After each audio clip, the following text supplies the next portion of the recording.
No one at the company dared even look at the arrogant billionaire until the janitor's sweet 7-year-old daughter approached him discreetly and offered him a simple cup of coffee that would change everything.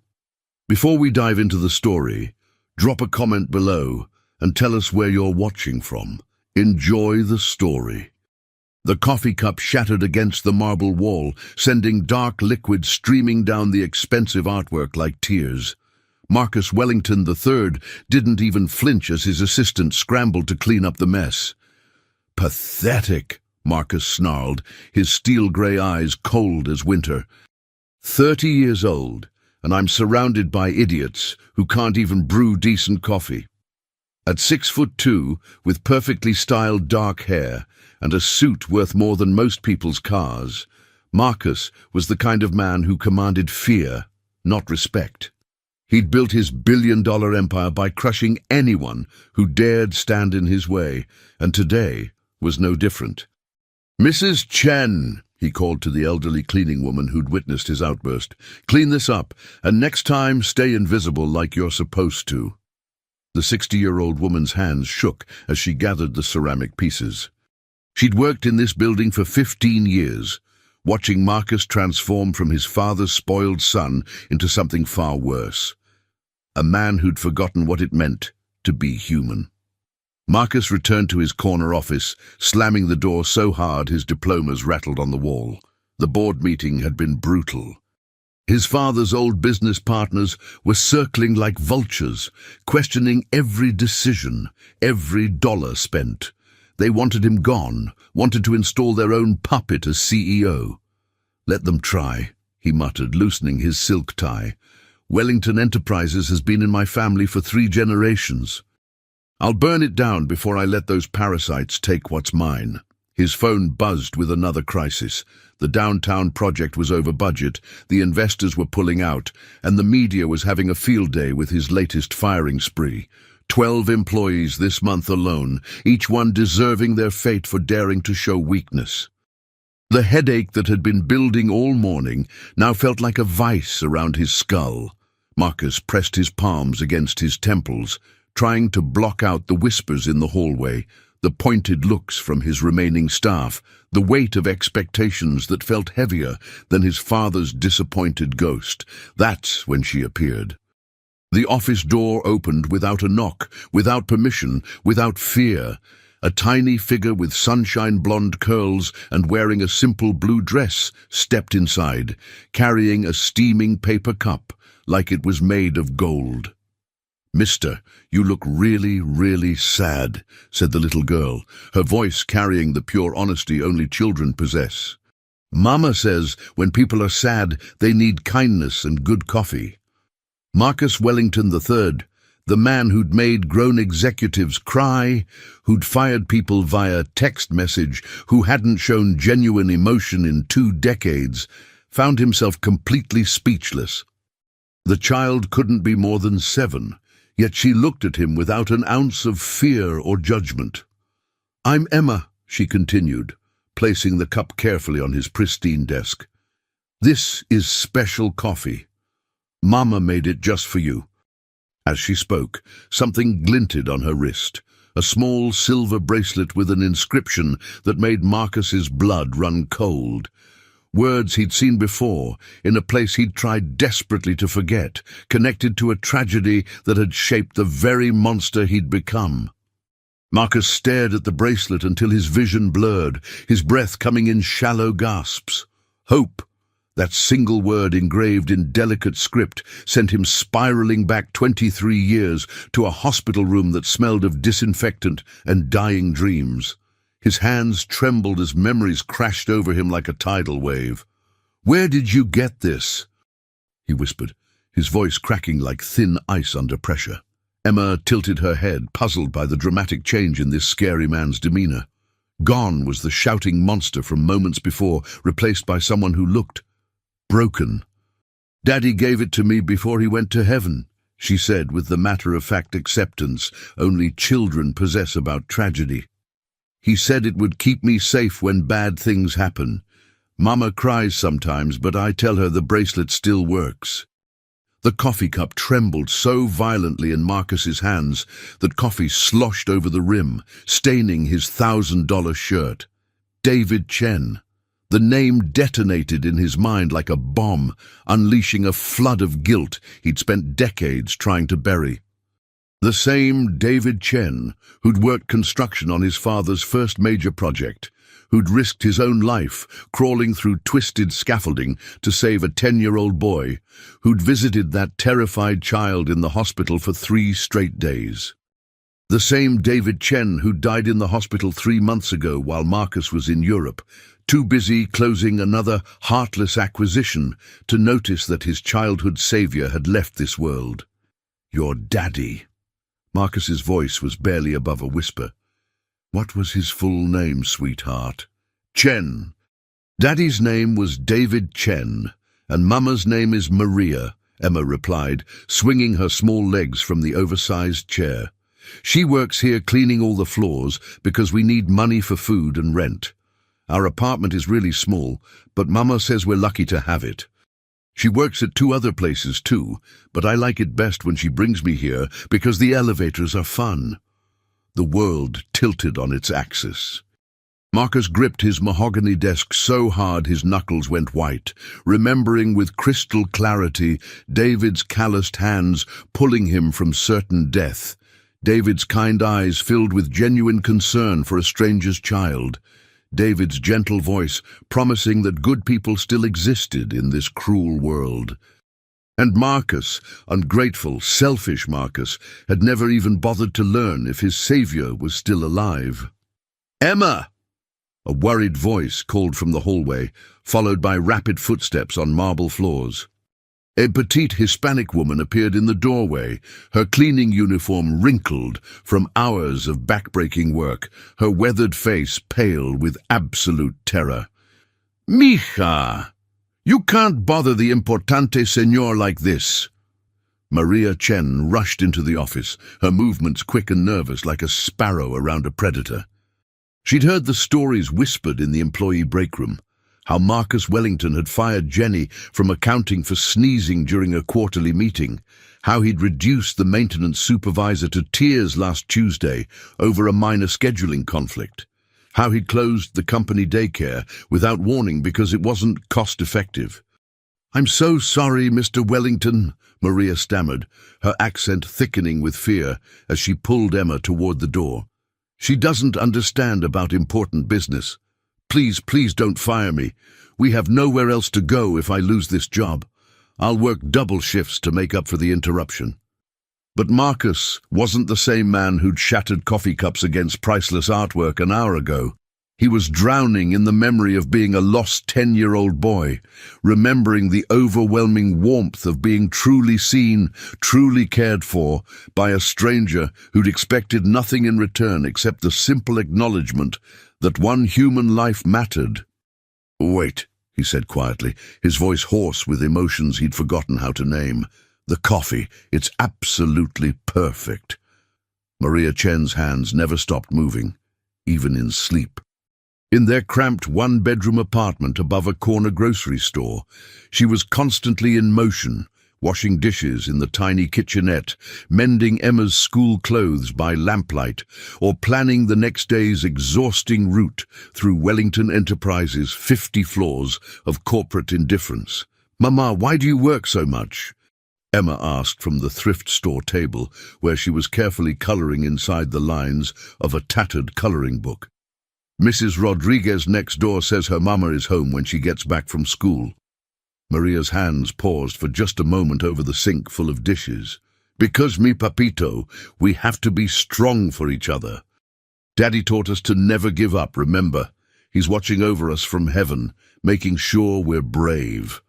The truth was infinitely more complicated and terrifying. David's cancer had been aggressive, the treatments experimental and expensive. Even with insurance, the medical bills had drained their modest savings account and forced them to take out loans against their small house. When David died, the life insurance barely covered the funeral costs, leaving Maria with a mountain of debt and a 7-year-old daughter who asked every night when Daddy was coming home. The house had been foreclosed on 6 weeks after the funeral. Now, Maria worked 3 different cleaning jobs: Wellington Enterprises during the day, a law firm in the evenings, and weekend shifts at a medical complex, just to keep Emma in the same school and food on their table. But she never let her daughter see the panic attacks that kept her awake at 3 in the morning, calculating and recalculating whether they'd make rent this month. At Wellington Enterprises, Maria had perfected the art of being functionally invisible. She cleaned around important meetings without making eye contact, emptied trash cans while executives screamed profanities into their phones about stock prices and hostile takeovers, and pretended not to understand English when she overheard the cruel jokes about the help and their proper place in the social hierarchy. For 2 years, she'd watched Marcus Wellington destroy people's careers with the casual cruelty of a child pulling wings off flies. She'd seen him fire a pregnant receptionist for taking too many bathroom breaks, watched him humiliate senior executives in front of their teams, witnessed him shut down charitable initiatives that might have helped families like hers. But something inexplicable had changed yesterday when Emma wandered into his office with that paper cup of coffee. Maria had expected the worst: termination, threats, maybe even legal trouble for allowing her child in the building. Instead, she'd glimpsed something impossible: a hairline crack in the monster's carefully constructed armor. "Mrs. Chen." Marcus's voice made her jump so violently that cleaning solution splashed across the supply closet floor. He stood in the narrow doorway, his usually perfect appearance somehow disheveled, looking oddly uncomfortable in his $10,000 suit. "See, Mr. Wellington," she managed, her heart hammering against her ribs. "Your husband, David, he worked construction, didn't he? About 23 years ago." Maria's breath caught in her throat. In her 2 years of employment here, Marcus Wellington had never spoken her name, never acknowledged her existence beyond barked orders to clean up his messes. How could he possibly know David's name, much less his occupation from decades past? "Yes, senor. He was a very good man, worked hard his whole life." "He was." Marcus's voice dropped to barely above a whisper, and Maria was shocked to see what looked suspiciously like tears gathering in his steel-grey eyes. "I knew him a long time ago. He saved my life once." The industrial mop bucket slipped from Maria's suddenly nerveless fingers, clattering against the concrete floor and sending soapy water spreading across the room. "Kay, id." The Wellington Enterprises boardroom felt like a gladiatorial arena as Marcus walked in 23 minutes late, his usually immaculate appearance betraying signs of a sleepless night. Dark circles shadowed his eyes, his tie was slightly crooked, and for the first time in his corporate career, he'd forgotten to polish his Italian leather shoes. The usual predatory smiles of his father's old business partners widened with barely concealed delight. Weakness was blood in shark-infested waters to men like these. "Rough night, Marcus," sneered Theodore Blackstone, the silver-haired corporate vulture who'd been circling Wellington Enterprises like a patient carrion bird for the past 5 years. His manicured fingers drummed against the polished conference table with calculated rhythm. Perhaps the enormous pressures of leadership are becoming too much for someone so young. "The quarterly projections are deeply concerning," added Victoria Sterling, her scarlet lipstick as sharp and predatory as her carefully honed ambitions. She'd been Harrison Wellington's protégé before his death, and she'd never forgiven Marcus for inheriting what she believed should have been hers. The board is beginning to seriously wonder if fresh perspective might be needed at the helm. Marcus barely registered their verbal attacks. His mind kept drifting away from corporate warfare to more important battles. Maria's work-worn hands scrubbing floors until past midnight. Emma's trusting smile as she offered kindness to a man who'd forgotten how to receive it. David Chen's ultimate sacrifice that he'd repaid with decades of willful indifference to human suffering. The corporate wolves circling the mahogany table suddenly seemed less like apex predators and more like parasites, feeding off the misery of people they'd never bothered to see as human. The downtown housing project, Blackstone continued, consulting his leather portfolio with theatrical precision. Your personal pet charity case is hemorrhaging money at an unprecedented rate. The construction delays, the cost overruns, the complete lack of projected return on investment. It's financially irresponsible. I moved to cut our losses immediately and sell the property to Meridian Development. That project, Marcus said slowly, each word carefully measured, provides affordable housing for low-income families, including single mothers working multiple jobs to keep their children fed and housed. The temperature in the room seemed to drop 10 degrees. Confused glances ricocheted around the table like pinballs. Marcus Wellington defending poor people, the same ruthless businessman who'd eliminated the company daycare center to improve quarterly profit margins, the same man who'd fired an entire department via email while they were at a company retreat. Since when do you care about charity cases and bleeding heart social programs? Victoria laughed, the sound as cold and sharp as winter wind through cemetery headstones. Since yesterday, Marcus realized with startling clarity, since a 7-year-old girl with golden pigtails looked at him without fear, without judgment, without the calculating self-interest that poisoned every other human interaction in his adult life.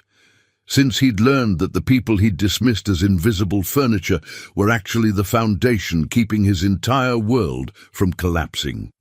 The project continues as planned, Marcus stated with quiet finality that surprised even himself. This is unacceptable, Blackstone hissed, abandoning all pretense of civility. Your father would be ashamed of this weakness. Something dark and dangerous flashed across Marcus's face.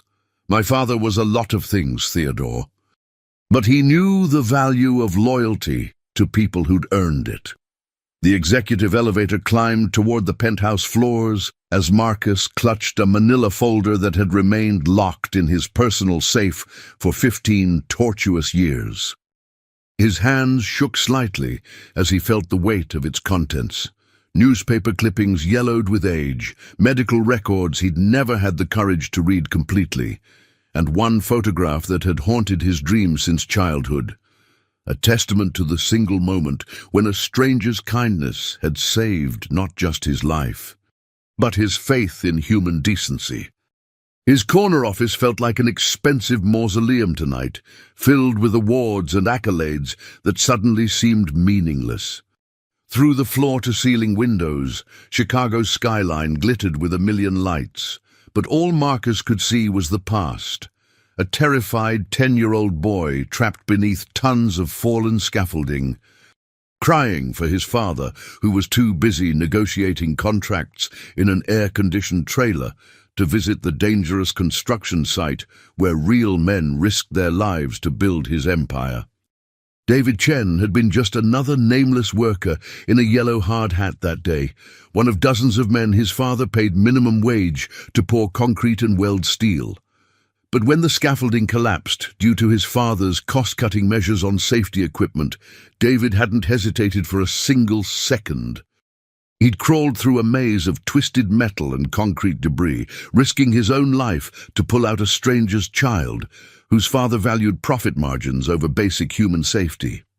You're gonna be okay, mijo, David had whispered during the ambulance ride to Chicago General, his own face bloody from falling debris. Your papa loves you very much. Sometimes grown-ups just forget how to show it when they're scared. Marcus had spent 3 days in the hospital with a concussion and broken ribs. David visited every single day, bringing comic books purchased with his meager paycheck and telling terrible construction worker jokes until Marcus smiled through his pain. He'd promised to visit the boy at home once he was released, to make sure he was healing properly, but Harrison Wellington had forbidden any further contact.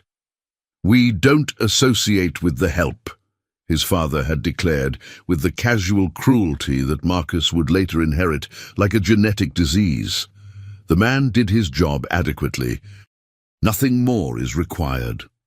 The manila folder slipped from Marcus's trembling fingers, its precious contents scattering across his pristine desk like autumn leaves. Photographs captured moments he'd tried desperately to forget. David Chen grinning beside a bandaged 10-year-old in a hospital bed. David receiving a modest bonus check that Harrison had grudgingly provided, probably more to avoid bad publicity than genuine gratitude. David's wedding photograph with young Maria, both of them glowing with the kind of happiness Marcus had never experienced. And the last photograph, David's obituary from exactly 3 months ago, the ink still sharp enough to cut. Beloved husband and father, survived by wife Maria and daughter Emma, services at St. Mary's Catholic Church. In lieu of flowers, donations may be made to the Children's Cancer Research Foundation. Marcus had been in Milan that week, acquiring another company he didn't need to add to his portfolio of corporate conquests. While David Chen was being lowered into frozen ground surrounded by people who genuinely mourned his passing, Marcus had been calculating profit margins and terminating employees via email from his luxury hotel suite. The intercom buzzed with mechanical precision. "Mr. Wellington, building security is requesting clarification about the new cleaning protocols. Apparently, there's been a formal complaint filed about unauthorized personnel accessing executive areas during business hours." Victoria Sterling's poison was spreading through the building like industrial toxin through groundwater.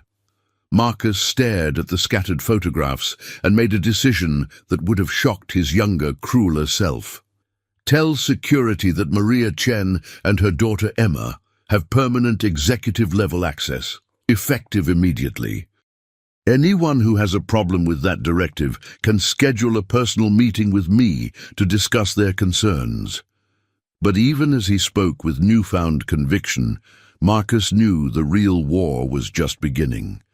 Emma's small hand slipped trustingly into Marcus's calloused palm as they stood together before David Chen's grave in the modest Catholic section of Graceland Cemetery.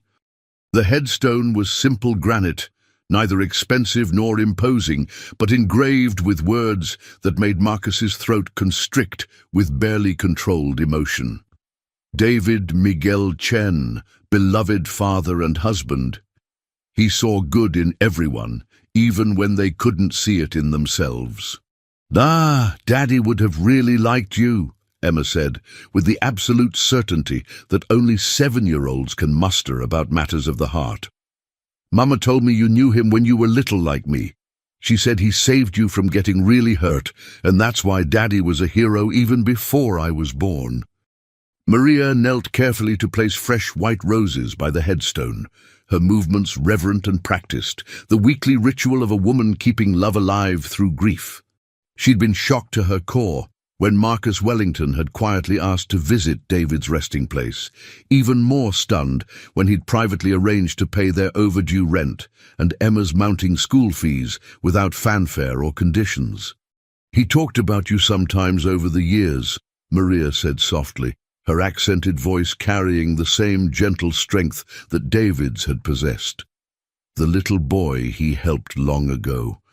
David never forgot a kindness received or a kindness given. He used to say that saving you was the proudest moment of his working life, better than any paycheck or promotion. Marcus's carefully constructed emotional walls, built from decades of deliberate cruelty and willful indifference, crumbled completely like a dam giving way to floodwaters. Tears he hadn't shed since childhood tracked down his face without shame. "I should have been at his funeral. I should have known he was sick. I should have helped your family when David couldn't work anymore.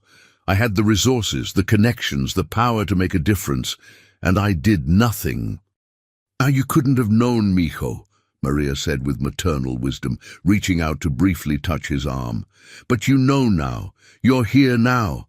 That's what matters to David's spirit, and that's what matters to us." "Da."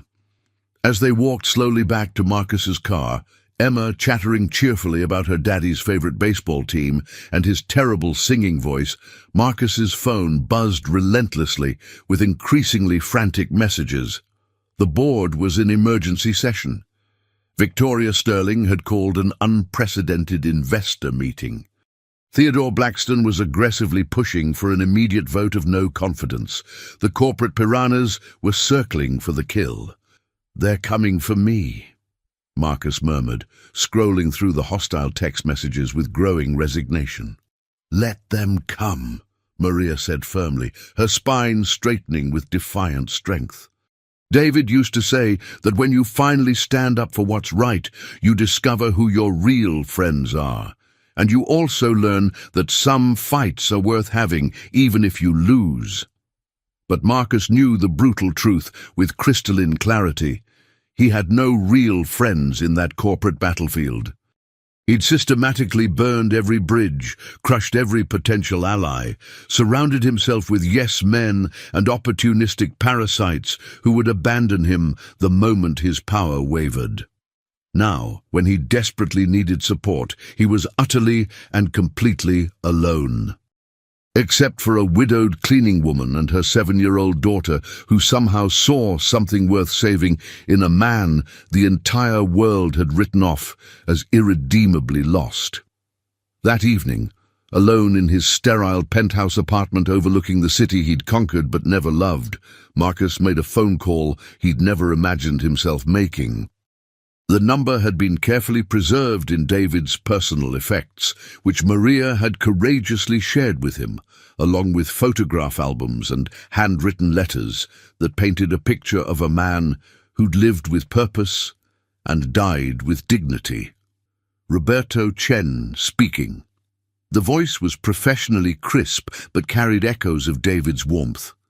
"This is Marcus Wellington. I'm David's son, the boy your brother saved 23 years ago." A long pause filled with weight and memory. "Jesus, David talked about you constantly. He always wondered what happened to that scared little kid, whether you'd grown up happy and safe. Roberto, I need help, legal help.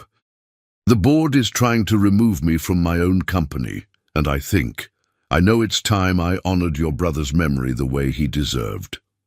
"What exactly did you have in mind?" Marcus looked out at the Chicago skyline, thinking of Maria working 3 soul-crushing jobs, of Emma's innocent trust in a world that had already taken her father, of all the David Chens laboring in shadows while men like his father built empires on their backs. "I want to change everything. But first, I need to survive what's coming tomorrow morning." The boardroom erupted in chaos as Marcus entered at exactly 8 a.m., flanked by a man Theodore Blackstone didn't recognize, a sharp-eyed Hispanic lawyer carrying a briefcase that seemed to radiate quiet menace. Roberto Chen had arrived on the red-eye from Houston, and his resemblance to his deceased brother was so striking that Marcus felt his chest tighten with renewed grief and determination. "Gentlemen, ladies." Marcus's voice carried a new authority that made several board members shift uncomfortably in their leather chairs. "I believe you called this meeting to discuss my fitness to lead this company. Before we begin, I'd like you to meet my legal counsel, Roberto Chen of Chen and Associates." Victoria Sterling's perfectly applied makeup couldn't hide her sudden pallor. "This is highly irregular, Marcus. Family business shouldn't require outside legal intervention." "Me family business?" Marcus laughed, but there was no humor in the sound. "Is that what we're calling 20 years of systematic embezzlement and fraud?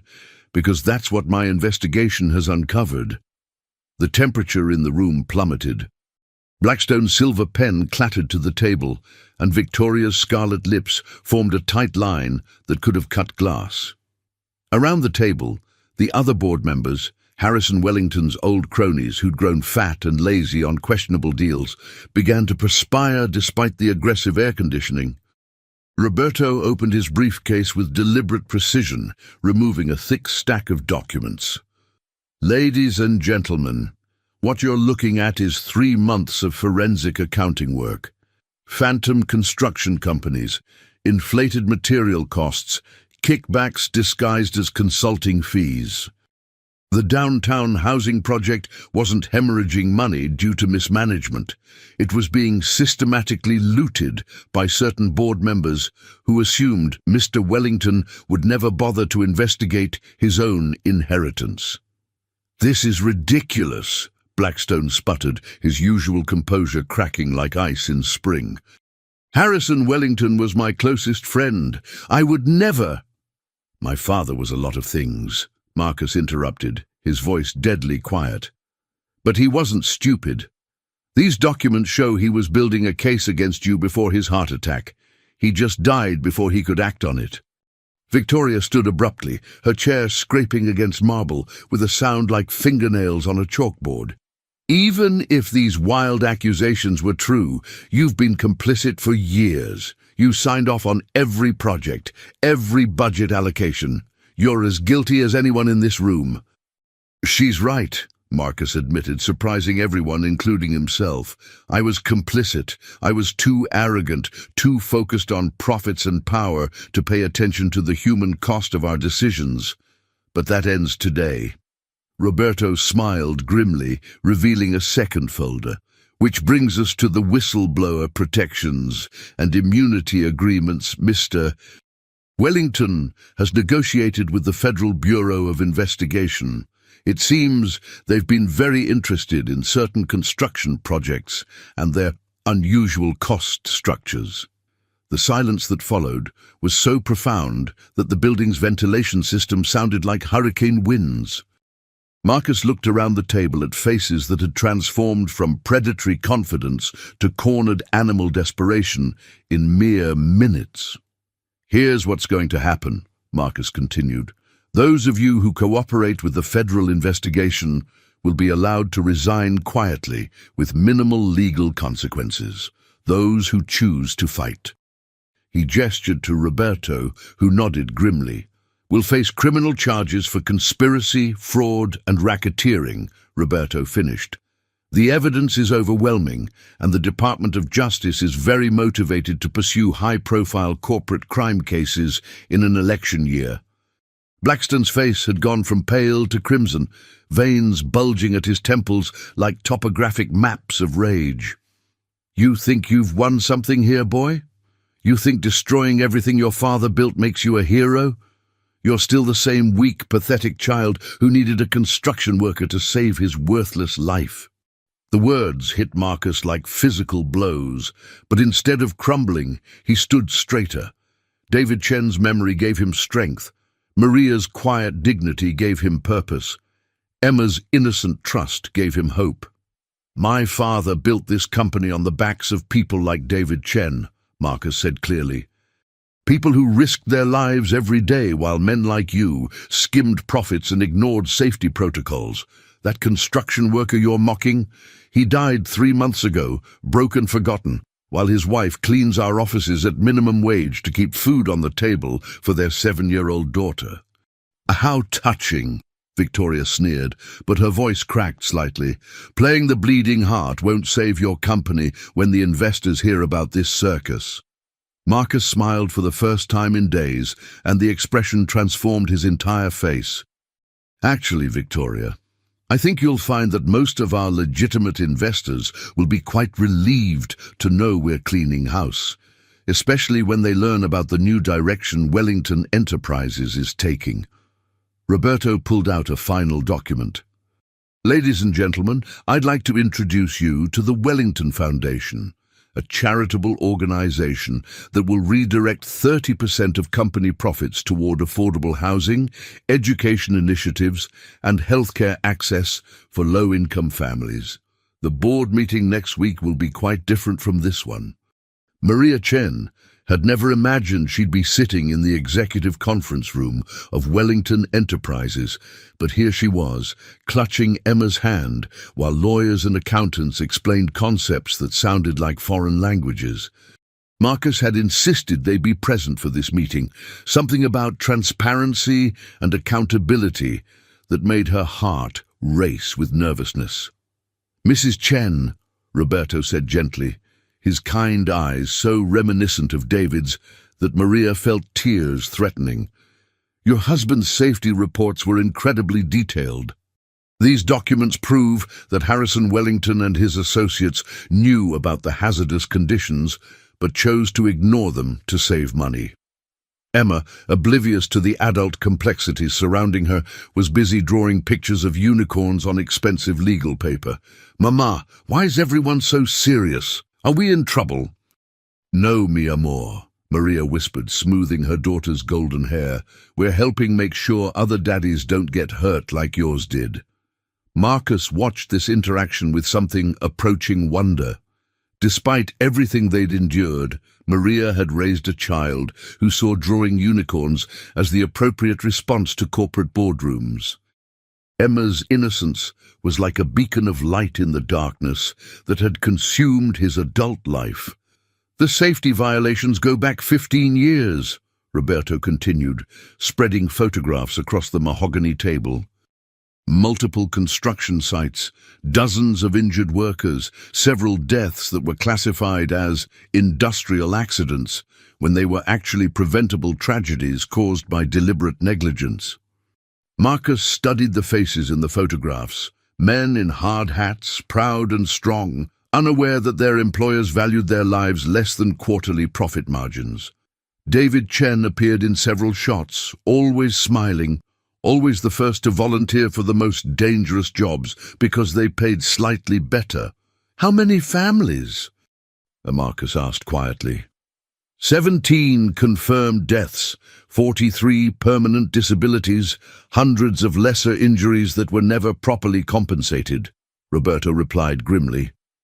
"Your father's company saved approximately $12 million in safety equipment and procedures over the course of those projects."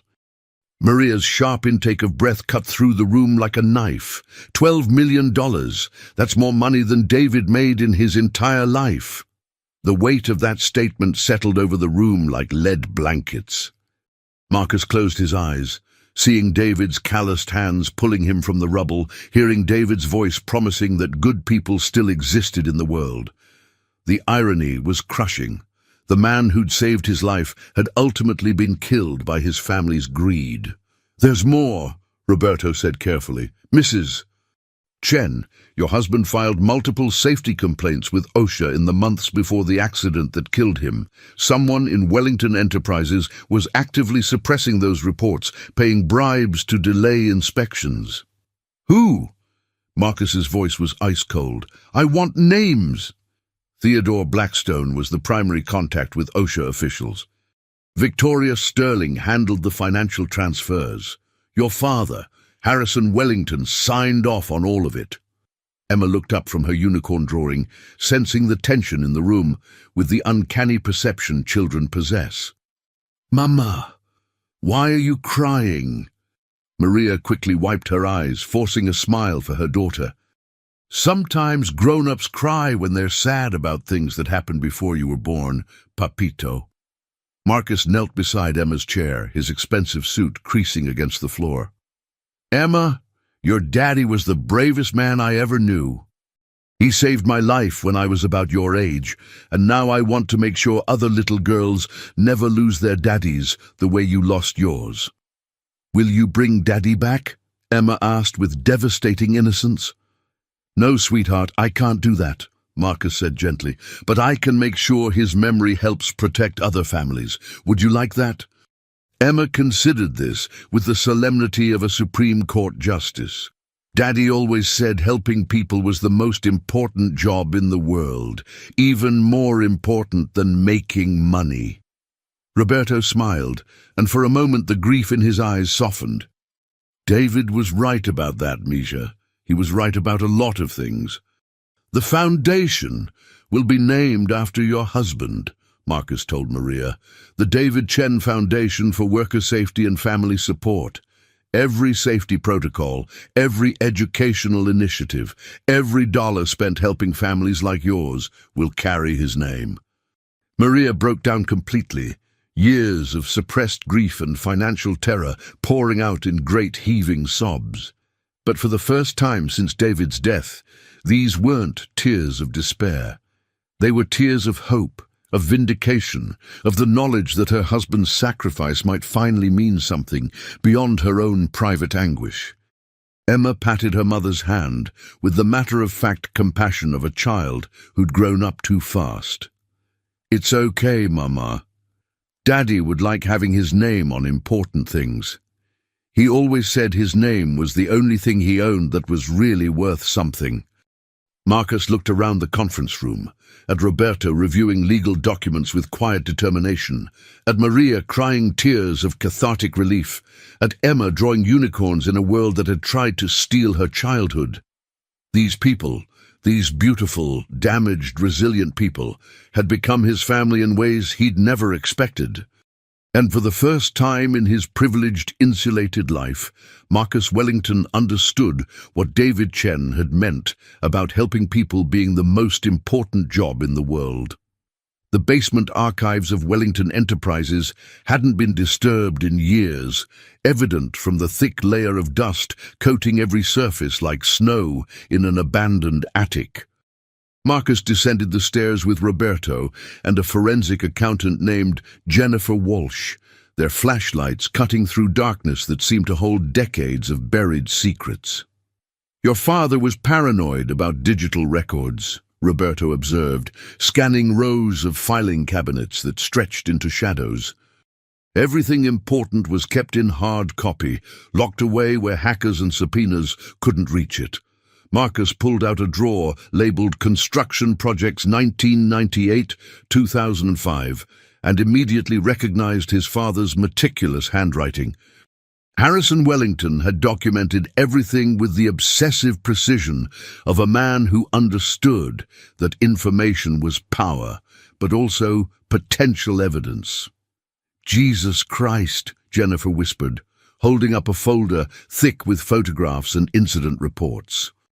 "This is a systematic record of every safety violation, every bribed inspector, every worker injury that was covered up or misreported." The photographs were brutal. Men with crushed limbs, construction sites that looked like war zones, safety equipment that was clearly substandard or completely absent. But what made Marcus's stomach turn were his father's handwritten notes in the margins. Acceptable risk for profit margin. Worker replacement cost, $50,000 settlement versus $200,000 safety compliance. Human lives reduced to cost-benefit analysis. "Here," Roberto said grimly, extracting a manila envelope sealed with red wax. "This is addressed to you specifically. It's dated 3 days before your father's heart attack."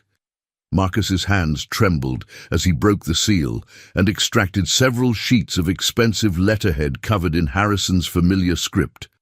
"Marcus, if you're reading this, I'm dead and the wolves are circling. Blackstone and Sterling think they're clever, but I've been documenting their embezzlement for months. They're planning to push you out and liquidate the company assets to offshore accounts. The construction accidents were never accidents. They were calculated murders for profit. David Chen was getting too close to the truth. His cancer was induced by industrial chemicals we knew were carcinogenic. I couldn't stop it without exposing everything. The guilt is killing me faster than any heart condition. The evidence is in Safety Deposit Box 4471, First National Bank. Use it to destroy them before they destroy you. I was a monster, son. Don't become me, H.W.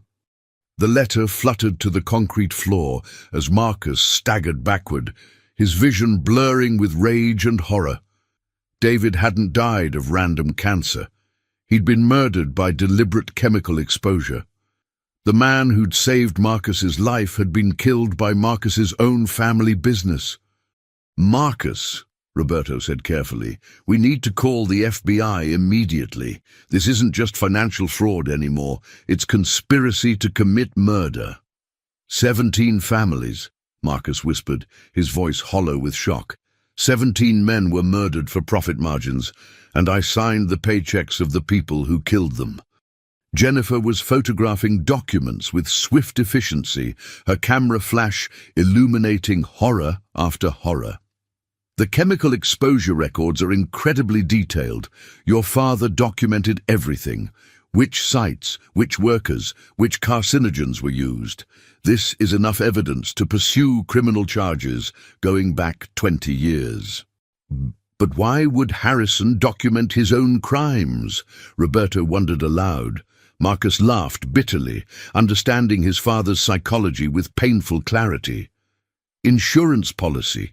He knew Blackstone and Sterling were thieves, but he needed leverage to control them. He never intended for justice to be served. He just wanted to make sure he stayed on top of the food chain. What changed? Jennifer asked. Why was he planning to expose them before he died? Me, Marcus realized with crushing certainty. I was starting to ask questions about the business, showing interest in operations instead of just profits. He was afraid I'd discover the truth and turn against him. Better to throw Blackstone and Sterling to the wolves than risk losing control of his son. Roberto placed a steady hand on Marcus's shoulder.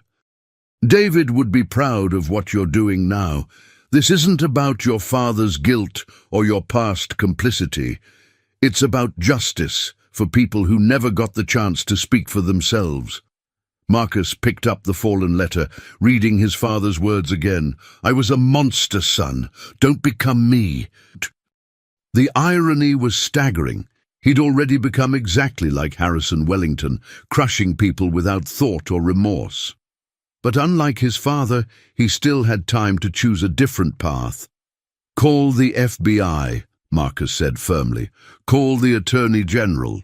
Call every news outlet in Chicago. I want this story on every front page in America. The company will be destroyed, Jennifer warned. The civil lawsuits alone will bankrupt Wellington Enterprises. You'll lose everything.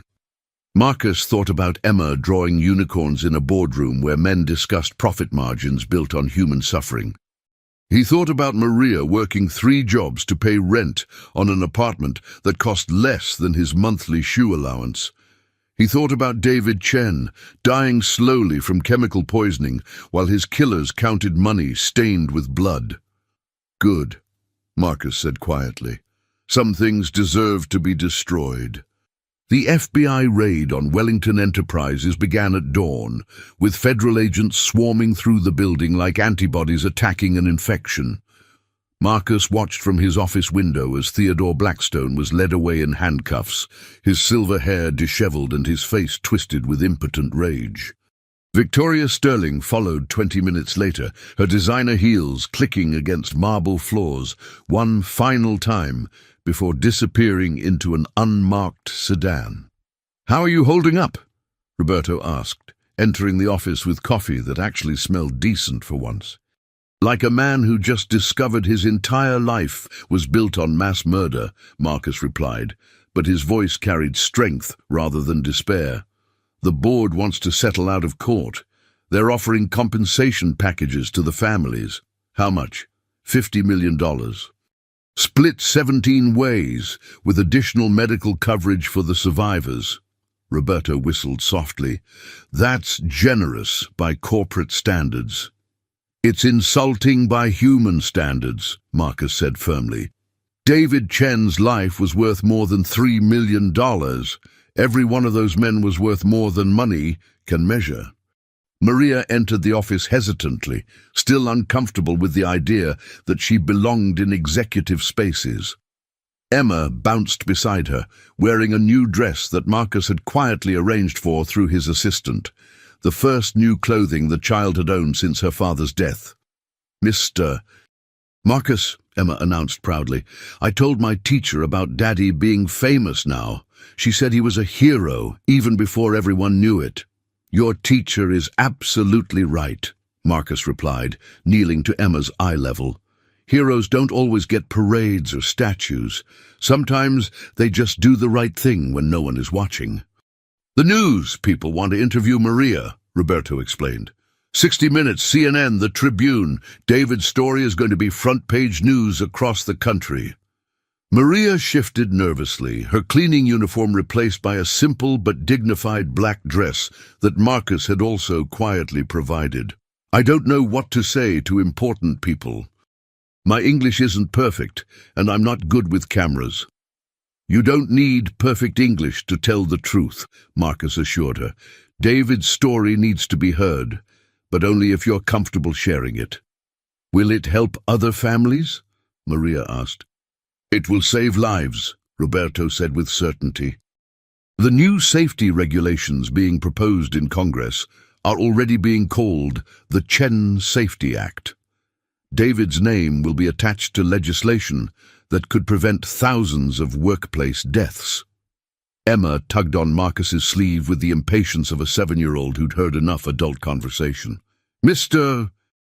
Marcus, are you going to be poor now like us?" The question was so innocent, so perfectly direct, that Marcus burst into genuine laughter for the first time in months. "Probably, sweetheart. Is that okay with you?" "Poor people are nicer than rich people," Emma observed with devastating honesty. "Rich people made Daddy sick, but poor people bring you soup when you're sad." Marcus exchanged glances with Maria, who smiled despite her nervousness. "Emma has strong opinions about social economics," she explained. "She's not wrong," Marcus admitted. "I spent 30 years learning how to be rich, but I never learned how to be good."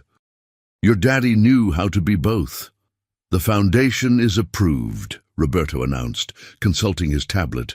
"The David Chen Foundation will have an initial endowment of $200 million from the sale of company assets. That's enough to fund safety training, family support services, and educational scholarships indefinitely." What about Wellington Enterprises?" Maria asked. Marcus looked around his expensive office, at the awards and diplomas that meant nothing, at the view of a city where people like David Chen built everything, while people like himself took credit. "Wellington Enterprises is finished, but something better will take its place." "Chen Construction," Emma suggested helpfully, "named after Daddy, so everyone remembers he built good things." "Chen Construction," Marcus repeated slowly, tasting the words like wine. "A company that puts people before profits. Workers who get paid fairly, safety equipment that actually works, families that don't have to choose between paying rent and buying medicine." Roberto smiled broadly. David would love that irony. The construction company that killed him gets replaced by one built to honor his memory. "Will you really do it?" Maria asked, her voice barely above a whisper. "Start over with nothing?" Marcus looked at Emma, who was now drawing pictures of construction workers wearing proper safety equipment, and at Maria, whose quiet strength had taught him more about dignity than 30 years of privilege ever could. "I won't have nothing," he said quietly. "I'll have what David Chen had, a purpose worth living for."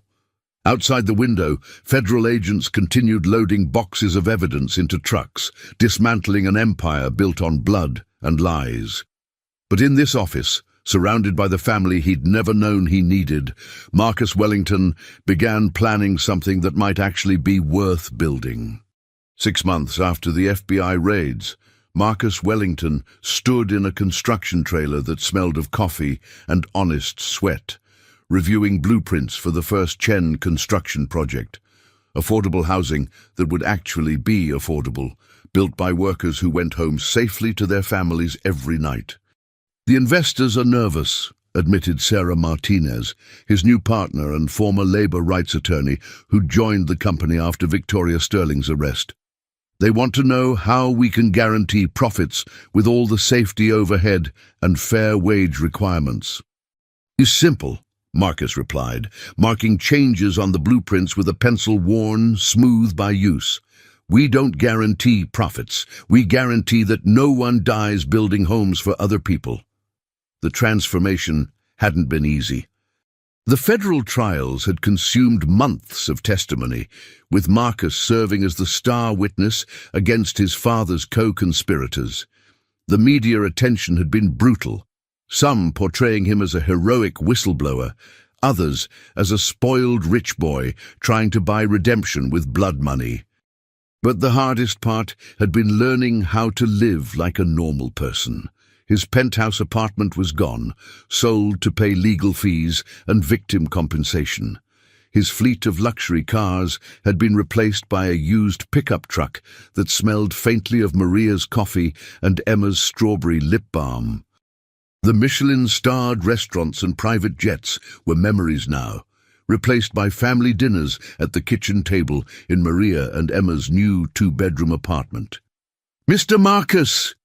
Emma's voice carried across the construction site as she ran toward the trailer, her school backpack bouncing with each step.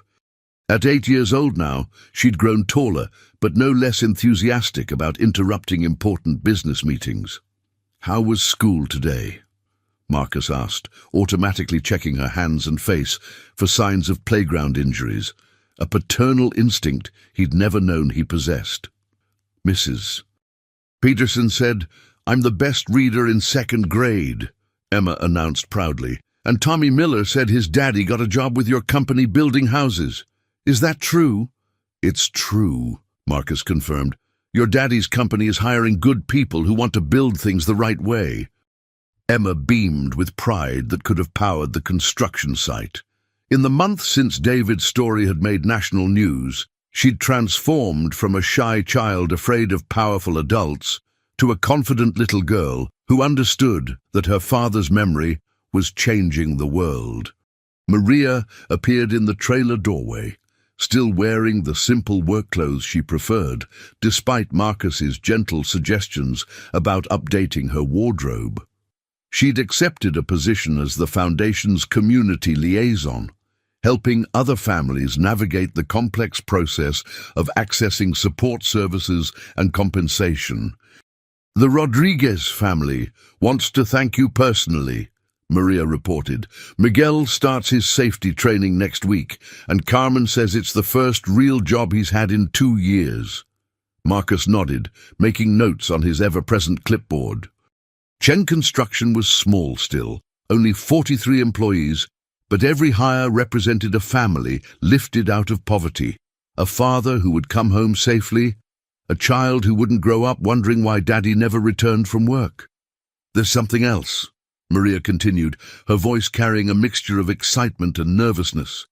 "The city council approved the memorial. David's name will be on a plaque at the new community center, along with the other 16 men who died. And the David Chen Community Center would serve 3 low-income neighborhoods, providing job training, childcare, and healthcare access to families who'd been forgotten by politicians and ignored by corporations. It was everything David had believed in, built with money extracted from the people who'd killed him. Daddy would like having a building named after him," Emma said matter-of-factly. "He always said his name was the only thing he really owned." "Your daddy owned a lot more than his name," Marcus told her gently. "He owned the respect of everyone who knew him, the love of his family, and the knowledge that he'd made the world a better place." Roberto emerged from the back office, carrying legal documents and wearing the satisfied expression of a man who'd just won another victory against corporate malfeasance. "The final settlement checks are ready for distribution," he announced. "Every family will receive their full compensation by Friday. And the money wouldn't bring back the dead or heal the permanently disabled, but it would ensure that children got to attend college, that widows didn't lose their homes, that medical bills didn't destroy whatever remained of lives already shattered by corporate greed." "What about Blackstone and Sterling?" Sarah asked. 25 to life for Blackstone, 15 for Sterling," Roberto replied with grim satisfaction. "They'll die in federal prison, which seems appropriate for people who killed others for profit margins." Marcus felt no satisfaction at his former colleagues' fates. Prison couldn't resurrect David Chen or undo the suffering they'd caused. But it might discourage other executives from viewing human lives as acceptable losses in quarterly earnings reports. "I have an idea," Emma announced, with the confidence of a child accustomed to having her suggestions taken seriously. What if we put Daddy's picture in every house we build? So families remember that someone who cared about them helped make their homes safe. The adults exchanged glances, struck by the simple perfection of the suggestion. David Chen's gentle smile watching over families in homes built with integrity and love. It was exactly the kind of legacy he would have wanted. "I think that's a beautiful idea, Mija," Maria said, her voice thick with pride and lingering grief. Marcus looked around the construction trailer, at blueprints marked with safety notations, at employee schedules that prioritized human dignity over maximum efficiency, at Emma's drawing of her father, wearing a hard hat and angel wings. This wasn't the empire he'd inherited, but it was the legacy he was choosing to build. Outside, the sound of hammers and saws created the rhythm of honest work, performed by people who trusted that their employer valued their lives more than profit margins. It was a sound David Chen would have recognized, would have been proud to hear. And for the first time since childhood, Marcus Wellington felt like he was finally doing something worth doing. 1 year later, Marcus Wellington stood before the gleaming bronze plaque that read, "David Chen Community Center, where heroes are remembered and hope lives on." The autumn Chicago wind carried the laughter of children playing in the new playground, the sound of hammers from the construction training program, and the gentle murmur of families finding the help they'd never dared ask for. Emma, now 9, and gap-toothed from losing her front teeth, pressed her small hand into the fresh concrete beside her father's memorial garden. "Daddy would love seeing all the kids playing here," she said, with the wisdom of a child who'd learned that love doesn't end with death. He always said playgrounds were the most important buildings because that's where kids learn to be happy. Marcus knelt beside her, his work-calloused hands now as rough as David's had been. The expensive manicures were a memory from another life, replaced by honest cuts and scrapes earned through real labor. "Your daddy was right about a lot of things, sweetheart. He was especially right about the power of simple kindness." Maria emerged from the community center's main entrance, her arms full of enrollment forms from families seeking job training, childcare and healthcare assistance. At 34, she'd grown into her role as the foundation's director with natural grace, her English now confident, and her voice carrying the authority of someone who'd survived the worst and chosen to help others do the same. "The Rodriguez family just found out Miguel got accepted to the apprenticeship program," she announced, her smile radiant with shared joy. Carmen started crying right there in the lobby. She said it's the first time in 3 years she's cried happy tears. Audrey, the apprenticeship program, was Marcus's proudest achievement. Young men and women from low-income families learning construction skills in environments that prioritize safety above all else. Every graduate received not just technical training, but education about worker rights, fair wages, and the knowledge that their lives had value beyond their productivity. "Mr. Marcus," Emma tugged on his sleeve with familiar insistence, "will you tell the story again, about the coffee and the bracelet and how Daddy saved you twice?" "Oui." Marcus had told this story dozens of times to donors, reporters and community groups, but he never tired of sharing it. The truth had power that grew with each telling, inspiring others to believe that redemption was possible even for the most unlikely people. "Your daddy saved me the first time when I was 10 years old," Marcus began, settling onto the Memorial Gardens bench, while Emma climbed into his lap with the unself-conscious affection of a child who'd never known him as a monster. "I was trapped and scared, and he risked his own life to pull me to safety. But the second time he saved me was even more important." Maria sat beside them, her weathered hands folding over Marcus's in a gesture of family intimacy that still amazed him. 2 years ago, he would have fired her for even speaking to him directly. Now, she was the closest thing to family he'd ever known. "The second time was through you," Marcus continued, looking into Emma's bright eyes that held so much of David's gentle wisdom. "When you brought me coffee that day, you wore your daddy's bracelet. You showed me what real kindness looked like. You reminded me that there was still good in the world, even when I'd forgotten how to see it. And then you changed from being mean to being nice," Emma added helpfully, having heard this story enough times to know all the important parts. "I had to learn how to be nice," Marcus corrected gently. "It took a lot of practice, and I made many mistakes, but your mama and you were patient teachers." The memorial garden was filling with families as the afternoon community barbecue began. Children who might have been fatherless due to workplace accidents instead ran safely between tables, loaded with food prepared by volunteers. Their parents, construction workers, janitors, teachers and nurses shared stories and laughter without fear of corporate retaliation or economic insecurity. Roberto approached the group, his legal briefcase replaced by a plate of Maria's famous tamales, and a smile that reminded everyone why David had been so proud of his younger brother. "The final numbers are in," he announced. "The Chen Safety Act has been adopted by 12 states and is being considered for federal legislation. Workplace deaths in construction have dropped 30% in areas where our safety protocols have been implemented." "How many lives saved?" Maria asked, her voice soft with wonder. "Conservative estimates suggest over 400 people who would have died in workplace accidents are going home safely to their families," Roberto replied.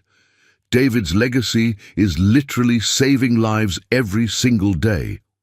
Emma squirmed with excitement, as if her small body couldn't contain the magnitude of her father's continuing impact. "Daddy's helping people even though he's in heaven. That makes him extra special, right?" "It makes him eternal," Marcus said quietly, understanding finally what David had meant about some things being more valuable than money. "Heroes never really die, Emma. They live on in every life they touch, every person they inspire to be better." As the sun began to set over Chicago, casting golden light through the community center's windows, Marcus reflected on the impossible journey that had brought him here. He'd lost billions of dollars, a corporate empire, and a lifestyle of unlimited privilege.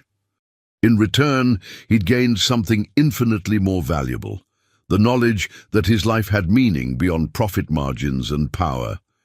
The David Chen Foundation had helped over 2,000 families access safe housing, job training, and health care. Chen Construction had completed 47 projects without a single serious injury. The community center served 3 neighborhoods with programs that had lifted hundreds of families out of poverty. But perhaps most importantly, Marcus had learned what David Chen had always known, that the most important job in the world was helping people, and that simple acts of kindness could change everything. "Mr. Marcus," Emma said as the barbecue wound down and families began heading home, "I have something for you." She reached into her small purse and pulled out a thermos decorated with unicorn stickers. "It's coffee, like the first day we met. Mama made it special, with extra sugar because you look sad again." Marcus accepted the thermos with hands that trembled slightly, remembering another coffee cup offered by another small hand in what seemed like another lifetime. "Why do you think I look sad, sweetheart?"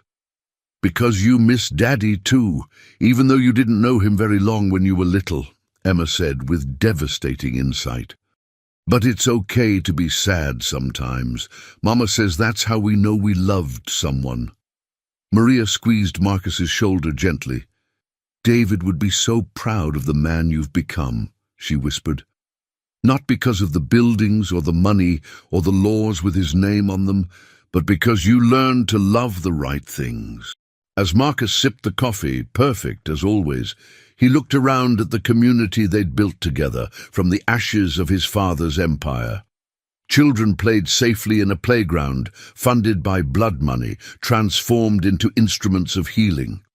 Adults found dignity in honest work that valued their humanity above their productivity.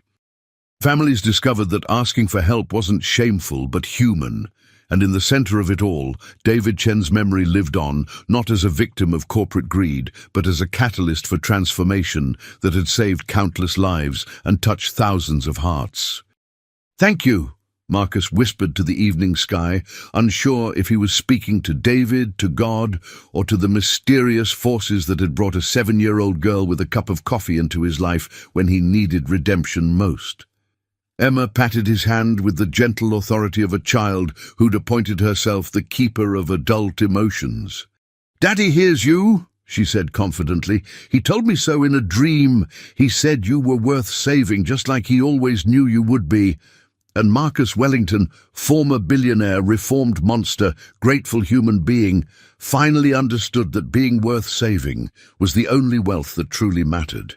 The furious Chinese billionaire was storming out of the building after a failed meeting, until the janitor's 7-year-old daughter, speaking perfect Mandarin, made him freeze in complete shock. Before we dive into the story, drop a comment below and tell us where you're watching from. Enjoy the story. David Chen's Italian leather shoes clicked angrily against the marble floor as he stormed through the downtown Chicago office building's lobby. His jaw was clenched so tight it hurt, and his dark eyes blazed with the kind of fury that came from watching 3 hours of his life disappear into corporate incompetence.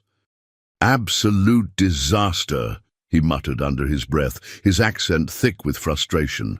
The biggest real estate deal of his career, a $2 billion development project, had just crumbled because nobody in that boardroom could understand a single word he'd said to the other Chinese investors.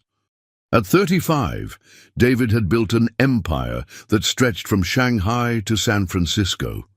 He was worth more money than some small countries, but right now he felt completely powerless. All because of a language barrier and a room full of people too proud to admit they needed help. He jabbed the elevator button repeatedly, his expensive watch catching the afternoon light. The building felt suffocating.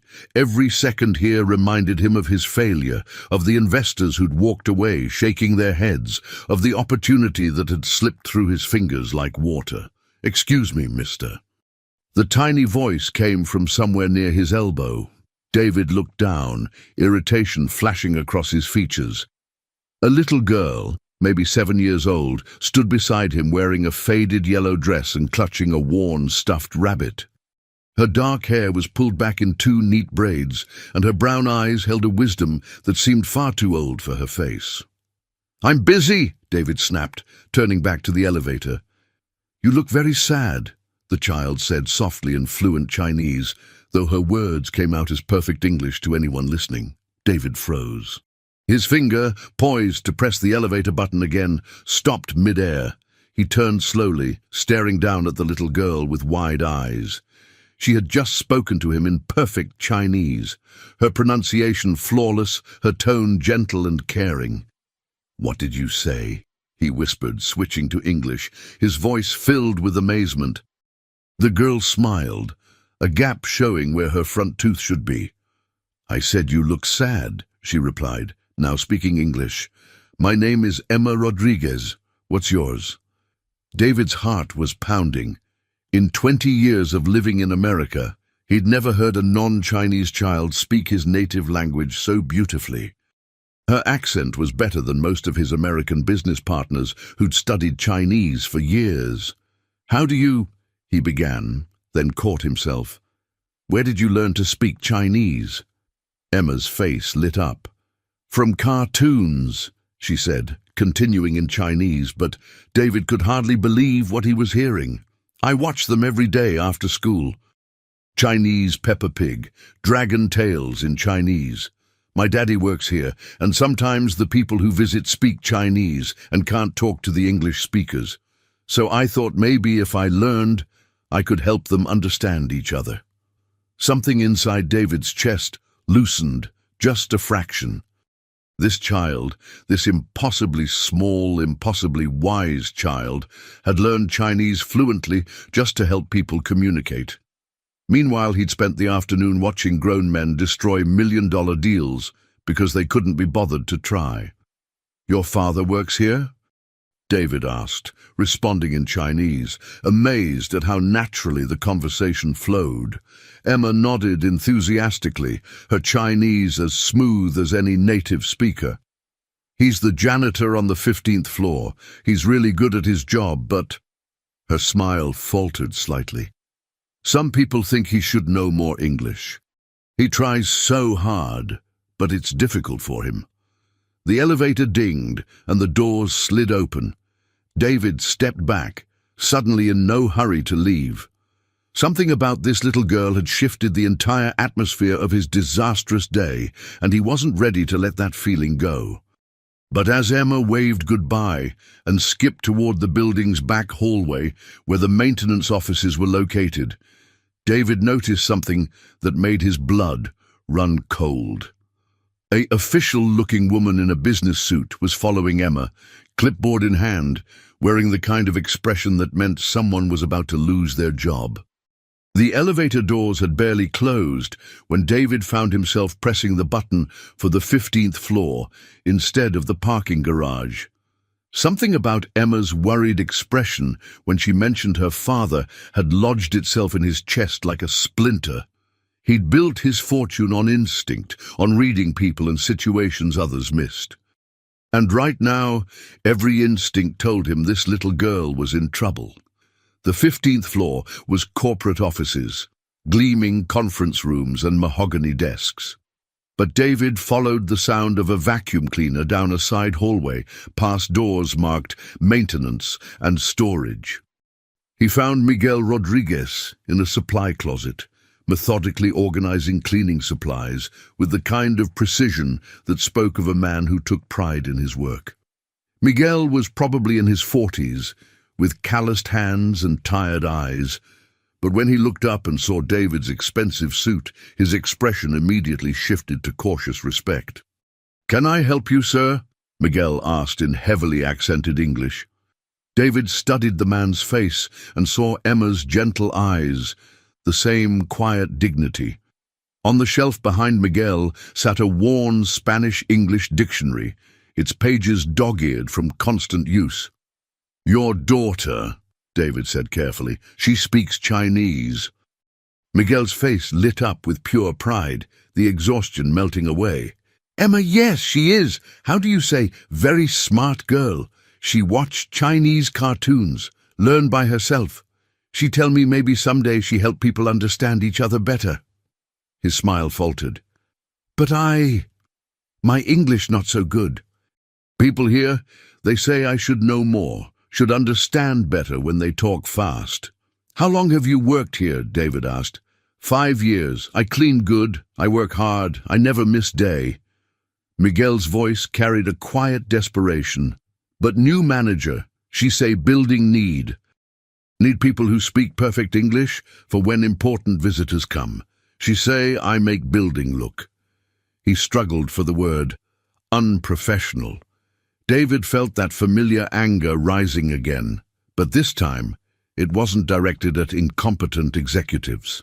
This was something deeper, more personal.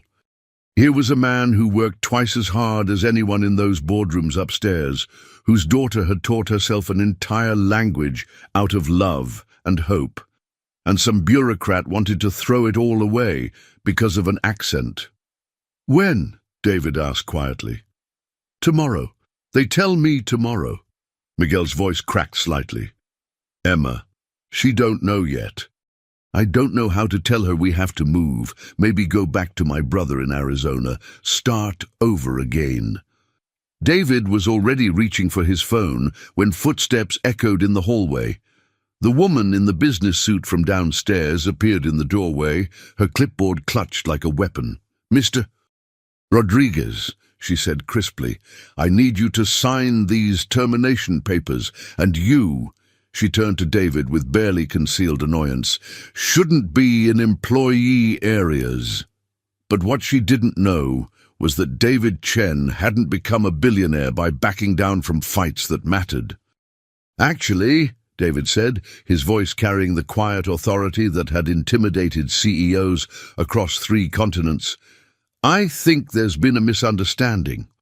The woman, her badge read Janet Morrison, Human Resources Director, blinked in surprise. She clearly wasn't used to being challenged, especially not by someone who had just emerged from a maintenance closet. "I'm sorry, but this is a private personnel matter," Janet said, her voice sharp. "Security will escort you out, if necessary." David pulled out his business card, the simple white rectangle that had opened doors from Manhattan to Shanghai. "David Chen, Chen International Development. I believe your company has been trying to secure Asian investors for the Morrison Tower project." Janet's face went white. The Morrison Tower, her family's legacy project, had been stalled for months because they couldn't find investors willing to commit to the billion-dollar downtown redevelopment. And David Chen wasn't just any investor. He was the investor every developer in Chicago wanted to meet. "Mr. Chen," she stammered, "I had no idea you were in the building. If you'd like to schedule a proper meeting." "I'm here for Mr. Rodriguez," David said simply, "and I'm curious about your hiring practices." Miguel looked between them, confusion clear on his weathered face. He didn't understand the power dynamics shifting around him, but he recognized the change in Janet's demeanor. "Mr. Rodriguez is being terminated for communication deficiencies," Janet said carefully, as if walking through a minefield. "It's a business decision. Show me his performance reviews," David said. "I don't think show me." The temperature in the small space seemed to drop 10 degrees. Janet reluctantly flipped through her clipboard. "Well, his work quality is rated excellent, punctuality excellent, reliability excellent, but his English comprehension scores are irrelevant if he's never missed a day, and his work is excellent," David interrupted. "Tell me, Ms. Morrison, how many of your executives speak Spanish?" "That's not the same thing, isn't it?" David stepped closer, and Janet instinctively stepped back. "You're firing the most reliable employee you have because he struggles with a second language. While upstairs, your executives just lost a $2 billion deal because none of them bothered to learn Chinese." Miguel's eyes widened. He was beginning to understand that this stranger in the expensive suit was fighting for him, though he couldn't fathom why. "Mr. Chen," Janet said, her voice strained, "surely we can discuss this rationally." "We can," David agreed. "Here's my rational proposal. Mr. Rodriguez keeps his job, gets enrolled in English classes that the company pays for, and his daughter Emma gets hired as a part-time translator for your international meetings." "A 7-year-old? That's absurd." "That 7-year-old speaks better Chinese than anyone in your boardroom. I know because I just came from there." David's smile was razor-sharp. "And unless you want Chen International to walk away from the Morrison Tower deal permanently, I suggest you start seeing absurd as innovative." Janet's hands were trembling slightly on her clipboard. The Morrison Tower project was her family's last chance to restore their reputation in Chicago real estate. Without it, they'd lose everything. But what none of them noticed was Emma herself standing quietly in the hallway, her stuffed rabbit clutched tight against her chest, listening to every word with eyes far too old for her young face. Emma stepped into the supply closet, and the tension that had been building between the adults immediately shifted. Miguel's face crumpled with a mixture of relief and shame when he saw his daughter. "Papa," she said softly in Spanish, then switched to English for the others' benefit. "I heard what happened." David watched as this tiny girl positioned herself between her father and Janet Morrison, her chin raised with quiet determination. There was something almost regal about the way she carried herself, as if she'd been preparing for this moment her entire short life. "Emma," Miguel began, but she held up her small hand. "Mr. Chen," Emma said, turning to David with remarkable composure. "Thank you for trying to help my father, but I don't think Mrs. Morrison wants our help." Janet flushed red. Being lectured by a child was bad enough, but being lectured by a child who was clearly more articulate than most adults was mortifying. "This is a business decision," Janet repeated weakly. Emma tilted her head, studying Janet with the kind of direct gaze that made adults uncomfortable. "My father cleans 20 floors every night. He fixes things that are broken. He never complains, even when people are rude to him. He learned English well enough to do his job perfectly for 5 years." She paused, her voice taking on a gentleness that somehow made her words more powerful. What business decision makes sense about firing someone like that? David felt something shift in his chest. This child wasn't just intelligent, she possessed the kind of wisdom that came from watching the world carefully, from understanding pain and injustice at an age when most kids were worried about playground politics. "Furthermore," Emma continued, her Chinese now flowing as naturally as breathing, "I've been watching the international meetings in this building for months. The confusion, the missed opportunities, the frustration when people can't communicate. I could help with that." Janet stared at Emma in shock. The child had just delivered a business proposal in fluent Chinese, then seamlessly switched back to English to ensure everyone understood.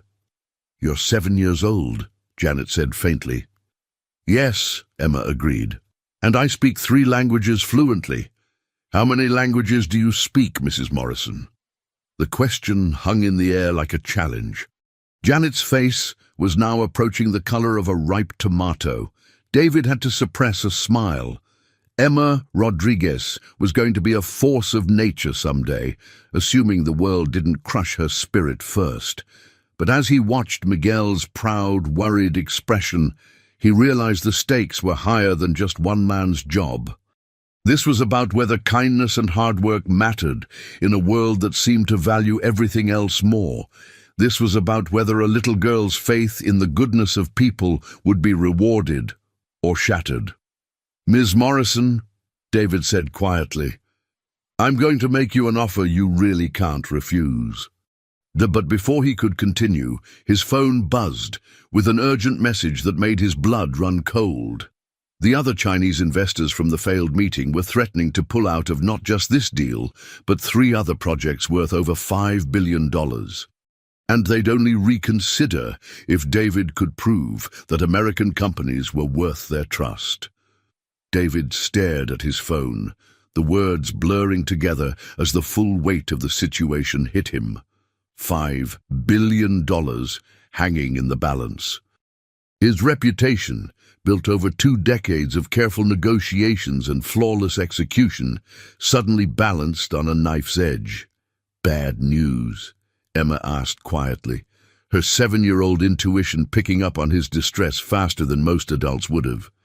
David looked down at her, this remarkable child who had somehow become the center of his most important business crisis and made a decision that went against every corporate instinct he'd developed. "Emma," he said, "how would you like to help me save several very important business deals?" Janet Morrison's eyes nearly popped out of her head. "Mr. Chen, surely you're not serious about involving a child in what? In solving a communication problem that your entire executive team couldn't handle." David's voice carried a dangerous edge. "In demonstrating that sometimes the best solutions come from the most unexpected places." Miguel stepped forward, his protective instincts overriding his confusion about the business implications. "Sir, Emma is good girl, but she is still child. I cannot let her." "Papa," Emma interrupted gently, "what if this could help us stay here? What if this could help you keep your job and show everyone how smart and hard-working you are?" The hope in Miguel's eyes was painful to watch. Here was a man who had worked his entire life to build something stable for his daughter, only to have it threatened by people who couldn't see past their own prejudices. David's phone buzzed again. Another message from the Chinese investors, this one more pointed. American business culture appears incompatible with our values, reconsidering all partnerships. Emma, David said carefully, the businessmen I was meeting with today are very upset. They feel like American companies don't respect them or understand their culture. If they leave, a lot of people will lose their jobs, not just your father. Emma's expression grew serious, her young face taking on the weight of adult concerns. What do they need to hear? That we can build bridges between our cultures.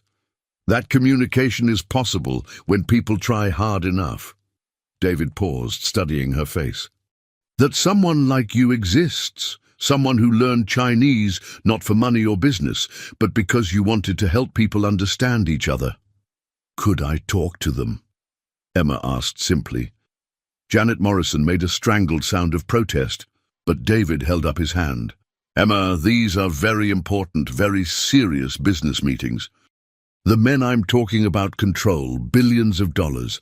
They're not used to. He struggled for the right words. They're not used to children, Emma finished for him.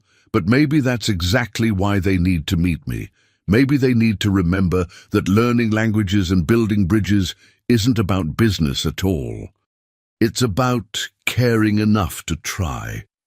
David felt the pieces clicking together in his mind. The Chinese investors weren't just angry about the failed communication. They were frustrated by what they saw as American arrogance, the assumption that everyone should adapt to American ways instead of finding middle ground. But what if he could show them something different? What if he could demonstrate that American culture could produce something as beautiful as this child's selfless desire to help others communicate? Mr. Chen, Janet said desperately, this is highly irregular. So was firing your best employee for having an accent, David replied. Emma, if I arranged for you to meet these businessmen tomorrow, would you be willing to tell them your story? In Chinese? Emma's eyes lit up with the kind of excitement that only children could muster for new adventures. But there was something else there too, a deep understanding of the responsibility she was taking on. I'll do it, she said solemnly, but I have one condition. David raised an eyebrow. This 7-year-old was negotiating with him. My father comes with me, and Mrs. Morrison has to promise in front of everyone that he gets to keep his job no matter what happens in the meeting. The silence that followed was broken only by the hum of fluorescent lights and the distant sound of traffic 15 floors below. David found himself in the unusual position of being outmaneuvered by a second grader. Emma's condition wasn't just smart, it was brilliant. By insisting that Miguel be present and that Janet make public promises, she was creating accountability that went far beyond a simple business deal. That's actually quite sophisticated thinking, David admitted. Emma shrugged, a gesture that seemed far too mature for her small frame. My father taught me that promises mean more when other people hear them, and that family should always stick together, especially when things get scary. Miguel's eyes filled with tears. Here was his daughter, barely tall enough to reach the kitchen counter, protecting him with a wisdom that humbled everyone in the room. Janet Morrison looked like she was trapped in a nightmare where 7-year-olds had somehow taken over the business world. This is insane, she muttered. Is it? David asked. Your family's entire legacy depends on the Morrison Tower project. The Chinese investors are ready to walk away from that and 4 other major developments. Emma is offering to help fix a problem that your entire company couldn't solve. He paused, letting the weight of the situation settle. Seems like the sanest thing anyone's proposed all day. But why? Janet asked, her voice smaller now. Why would you care about Miguel's job? Why would any of this matter to someone like you? David was quiet for a long moment, studying Emma's expectant face. The question deserved an honest answer, but the truth was more personal than he usually shared in business situations. 20 years ago, he said slowly, I came to America with nothing but ambition and a suitcase full of dreams. I spoke broken English, I didn't understand the culture, and I made mistakes every single day. He looked at Miguel. I know what it feels like to work twice as hard as everyone else just to prove you belong somewhere. Emma's eyes widened with understanding. Someone helped you when you needed it. A janitor, actually, David said with a small smile. An old Irish man named Patrick who worked in the first office building where I had a job. I was struggling with English, making mistakes in meetings, and my boss was getting frustrated with me. The memory was surprisingly clear after all these years. Patrick started staying after his shift to help me practice pronunciation. He'd bring English newspapers, and we'd read them together. Never asked for anything in return. What happened to him? Emma asked softly. He died of a heart attack about 5 years later. I was already successful by then, but I never got the chance to really thank him. Never got to show him how much his kindness mattered. David's voice caught slightly.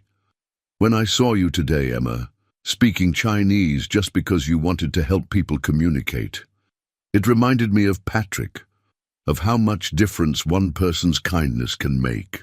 The supply closet had gone completely silent.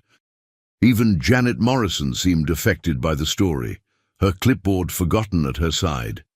So you see, David continued, this isn't just about business deals or building projects.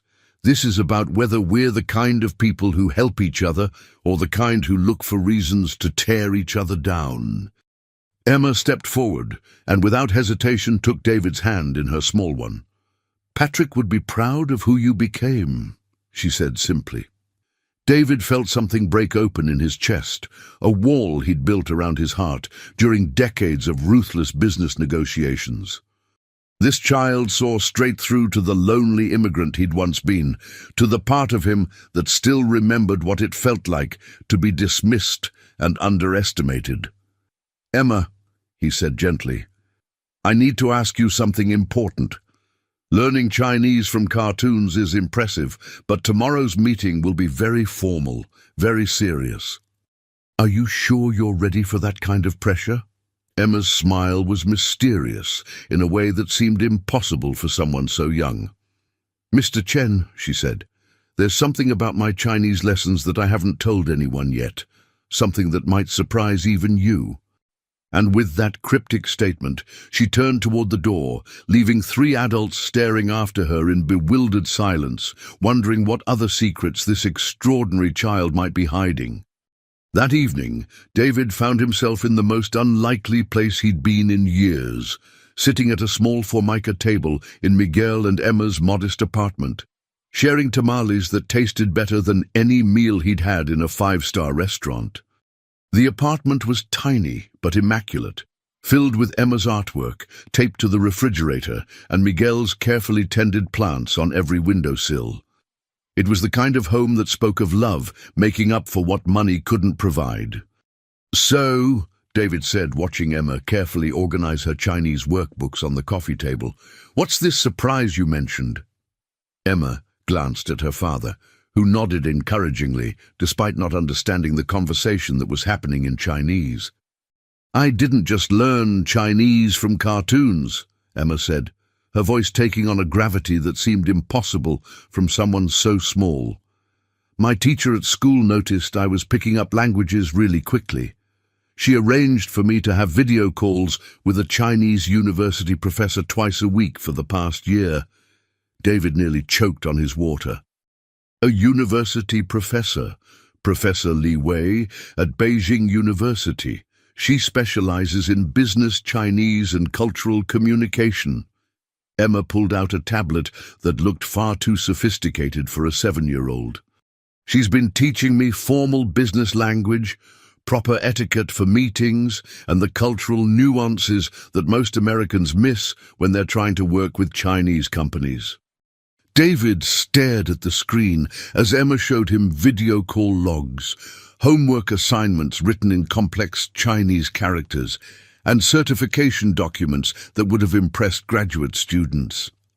Emma, David said slowly, You're not just fluent in Chinese, you're formally trained in international business communication.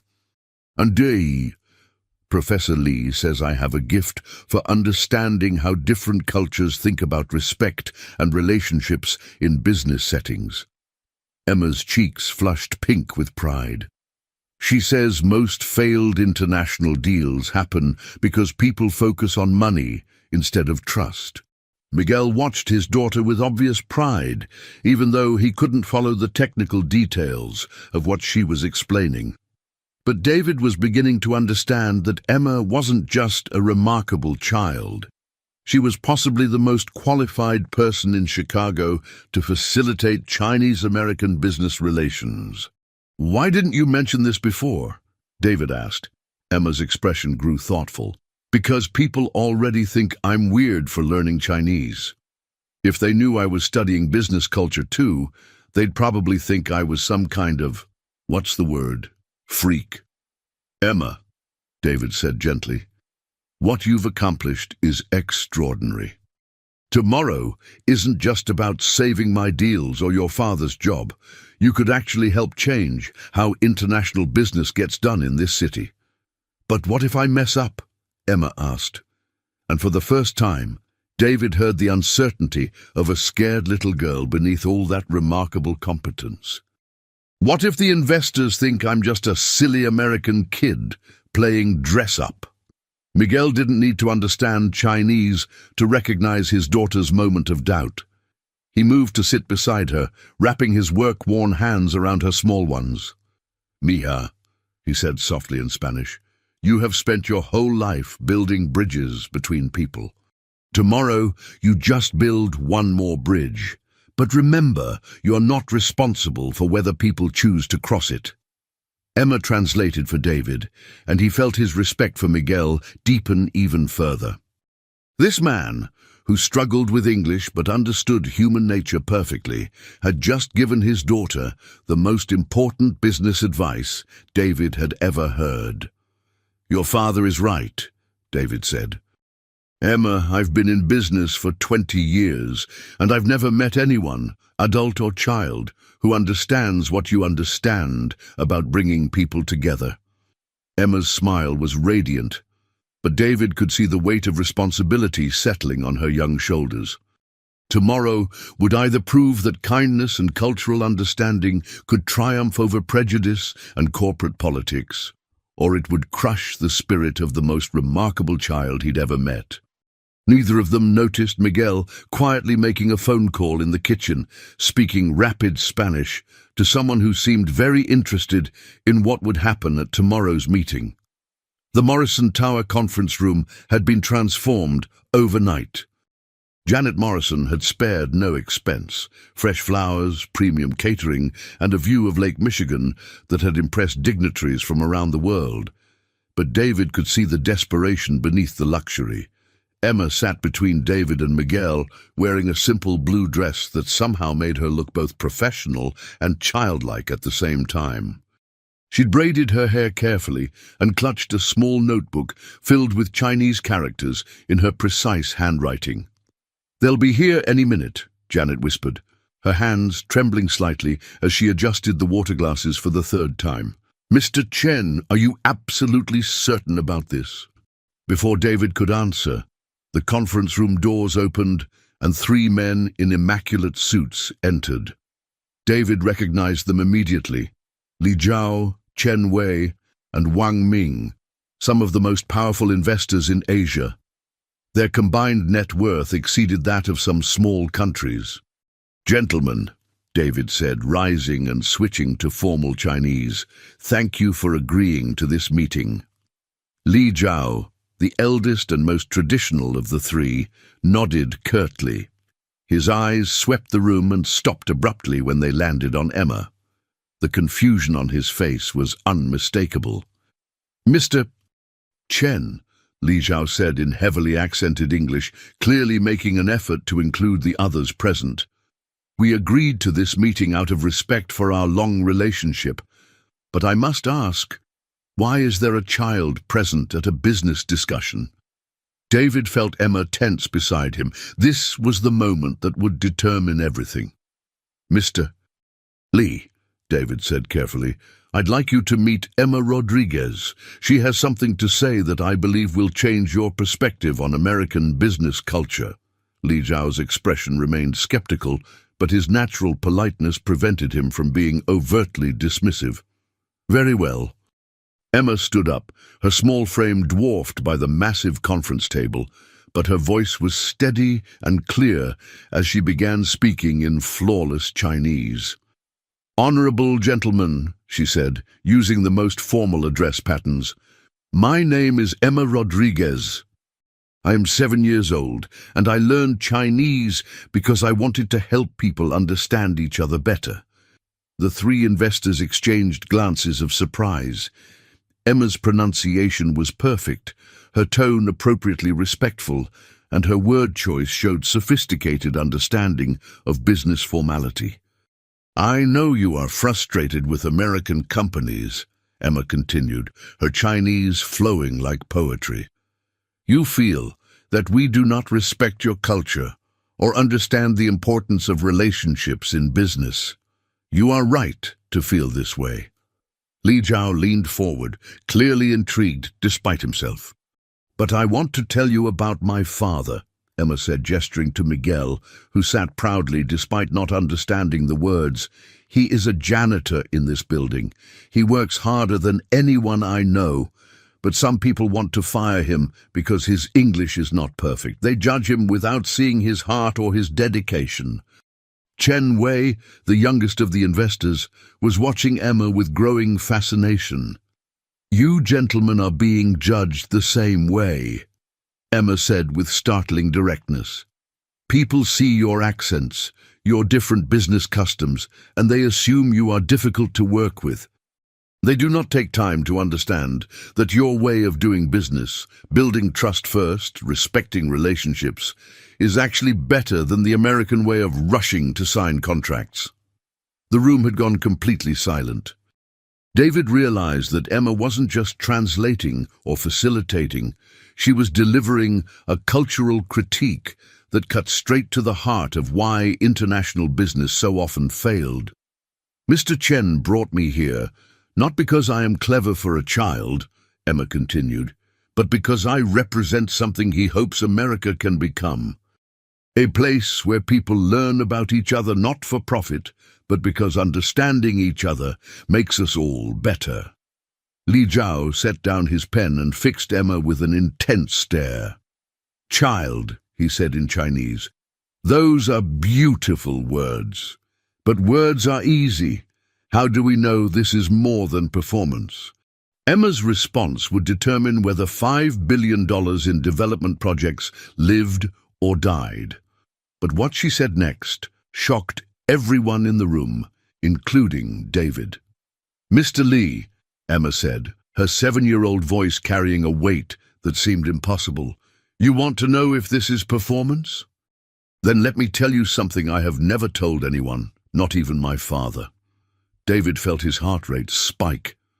Emma was going off script, venturing into territory they hadn't discussed. "When I started learning Chinese, it wasn't just because I wanted to help people communicate. It was because I was tired of watching my father come home sad every day, tired of seeing him practice English words in the mirror, trying to get rid of his accent so people would respect him." Miguel's face crumpled as Emma translated her words into Spanish for his benefit. He had never known that his daughter had witnessed his private struggles. "I thought that if I could learn Chinese perfectly, maybe I could show people that learning languages is about love, not just business.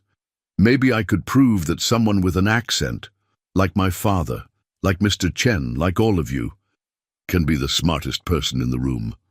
Li Zhao's stern expression was beginning to soften. "But what I learned," Emma continued, "is that the problem isn't language at all. The problem is that people are afraid of what they don't understand. And instead of admitting they're afraid, they decide that different is wrong." She turned to Janet Morrison, who had been sitting in stunned silence. "Mrs. Morrison, you wanted to fire my father because you were afraid that important visitors would think less of your company if they heard his accent. You were afraid that being different meant being inferior. Janet's face was flushed, but she didn't argue. Emma turned back to the Chinese investors. And you gentlemen are afraid that American companies will never respect your culture enough to build real partnerships. You're afraid that we see you as sources of money instead of as people with wisdom and values. Chen Wei leaned back in his chair, a slow smile spreading across his face. This child, he said in Chinese, understands more about international business than most of the consultants we've hired. But fear, Emma said, her voice growing stronger, is just love that doesn't know where to go. My father's fear comes from loving me enough to want to provide for me. Your fear comes from loving your culture enough to want it respected. Mrs. Morrison's fear comes from loving her family's legacy enough to want to protect it. The room was so quiet that the only sound was the distant hum of Chicago traffic 15 floors below. So instead of being afraid of each other, Emma said, what if we love each other? What if we build businesses the way my father cleans this building, with care, with pride, with attention to every detail because it matters to people we care about? Li Zhao stood up slowly and walked around the conference table to where Emma sat. For a moment, David was terrified that the older man was going to scold the child for her presumption. Instead, Li Zhao bowed formally to Emma, the same bow he would give to a respected business partner. Young lady, he said in Chinese, you have taught me something today. You have reminded me why I went into business in the first place, not for money, but to build something meaningful. He turned to David. Mr. Chen, we are prepared to move forward with all 5 development projects, but we have conditions. David held his breath. Emma Rodriguez must be our official cultural liaison for all Chinese partnerships. And Miguel Rodriguez must be promoted to head of facilities management for the Morrison Tower project. Janet Morrison nearly fell out of her chair, but Li Zhao wasn't finished. Furthermore, we want to establish a scholarship program for children like Emma, children who understand that learning about other cultures is an act of love, not just business strategy. Emma's eyes filled with tears of joy, but before anyone could celebrate, David's phone buzzed with an urgent message that made his blood run cold. Someone had been recording their meeting, and the video was already going viral. David stared at his phone in horror as the video clips spread across social media platforms faster than he could track. Someone had live-streamed Emma's speech, and now millions of people were watching a 7-year-old girl deliver the most profound critique of corporate culture that the internet had ever seen. 50,000 shares in the first 10 minutes, David muttered, refreshing the screen obsessively. 100,000, 200,000. Is that good or bad? Emma asked, though her face suggested she already knew the answer. Li Zhao was also checking his phone, his expression grave. My colleagues in Beijing are calling. This video has reached China already. People are asking if this is real or some kind of publicity stunt. The conference room had transformed from a space of triumph to one of crisis management. Janet Morrison looked like she was having a panic attack. Miguel was trying to understand why everyone had suddenly become so tense, and the other Chinese investors were fielding rapid-fire phone calls in Mandarin. How did this happen? David demanded. Who was recording? Janet's face went pale. The building has security cameras in all conference rooms. They're supposed to be for insurance purposes only, but... She trailed off, looking sick. But what? David's voice was dangerously quiet. But my nephew works in security. He's always looking for content for his social media channels. He must have seen Emma speaking Chinese and thought it would go viral. David felt the familiar rage building, but this time it was different. This wasn't about business deals or corporate incompetence. This was about a child's privacy being violated, her remarkable moment being turned into internet entertainment. "Mr. Chen," Li Jiao said quietly, "this changes everything. If people think this was staged, if they believe we were using a child as a marketing tool, our reputations will be destroyed," Chen Wei finished, "and Emma will be at the center of a media storm that could follow her for the rest of her life." Emma, who had been listening to the Chinese conversation with growing understanding, stood up suddenly. "Stop!" she said firmly, her voice cutting through the adult panic. "Everyone just stop!" The room fell silent. "You're all acting like this is some terrible disaster," Emma said, looking around the table with the kind of clear-eyed assessment that adults rarely possessed. "But maybe it's not." "Emma," David said gently, "people on the internet can be very cruel. They might say things about you that will hurt." "They might," Emma agreed. "But they might also hear something that changes how they think about people who are different from them." She walked to the window overlooking downtown Chicago, her small figure silhouetted against the sprawling city. "My teacher told me once that courage isn't about not being scared. It's about doing the right thing even when you are scared." Emma turned back to face the room. "I'm scared that people will be mean to me and my father, but I'm more scared of what happens if we hide." Miguel, who had been quietly listening to Emma translate the conversation, stood up and moved to his daughter's side. "Mia," he said softly, "you do not have to carry this burden. You are just a little girl." Emma took her father's hand. "Papa, yesterday you were going to lose your job because people couldn't see past your accent to your heart. Today, these important businessmen want to give you a promotion because someone finally helped them understand who you really are." "Geez," she looked around the room, her gaze settling on each adult in turn. "If my words can travel around the world, maybe they can help other children who feel different. Maybe they can help other parents who work hard but don't get respect. Maybe they can help other business people remember that making money isn't the same as making meaning." Li Jiao was staring at Emma with something approaching awe. "This child," he said slowly, "is either going to change the world or be destroyed by it." David's phone buzzed again. This time, the message was from the mayor of Chicago, requesting an immediate meeting about the Chinese girl who's making international headlines.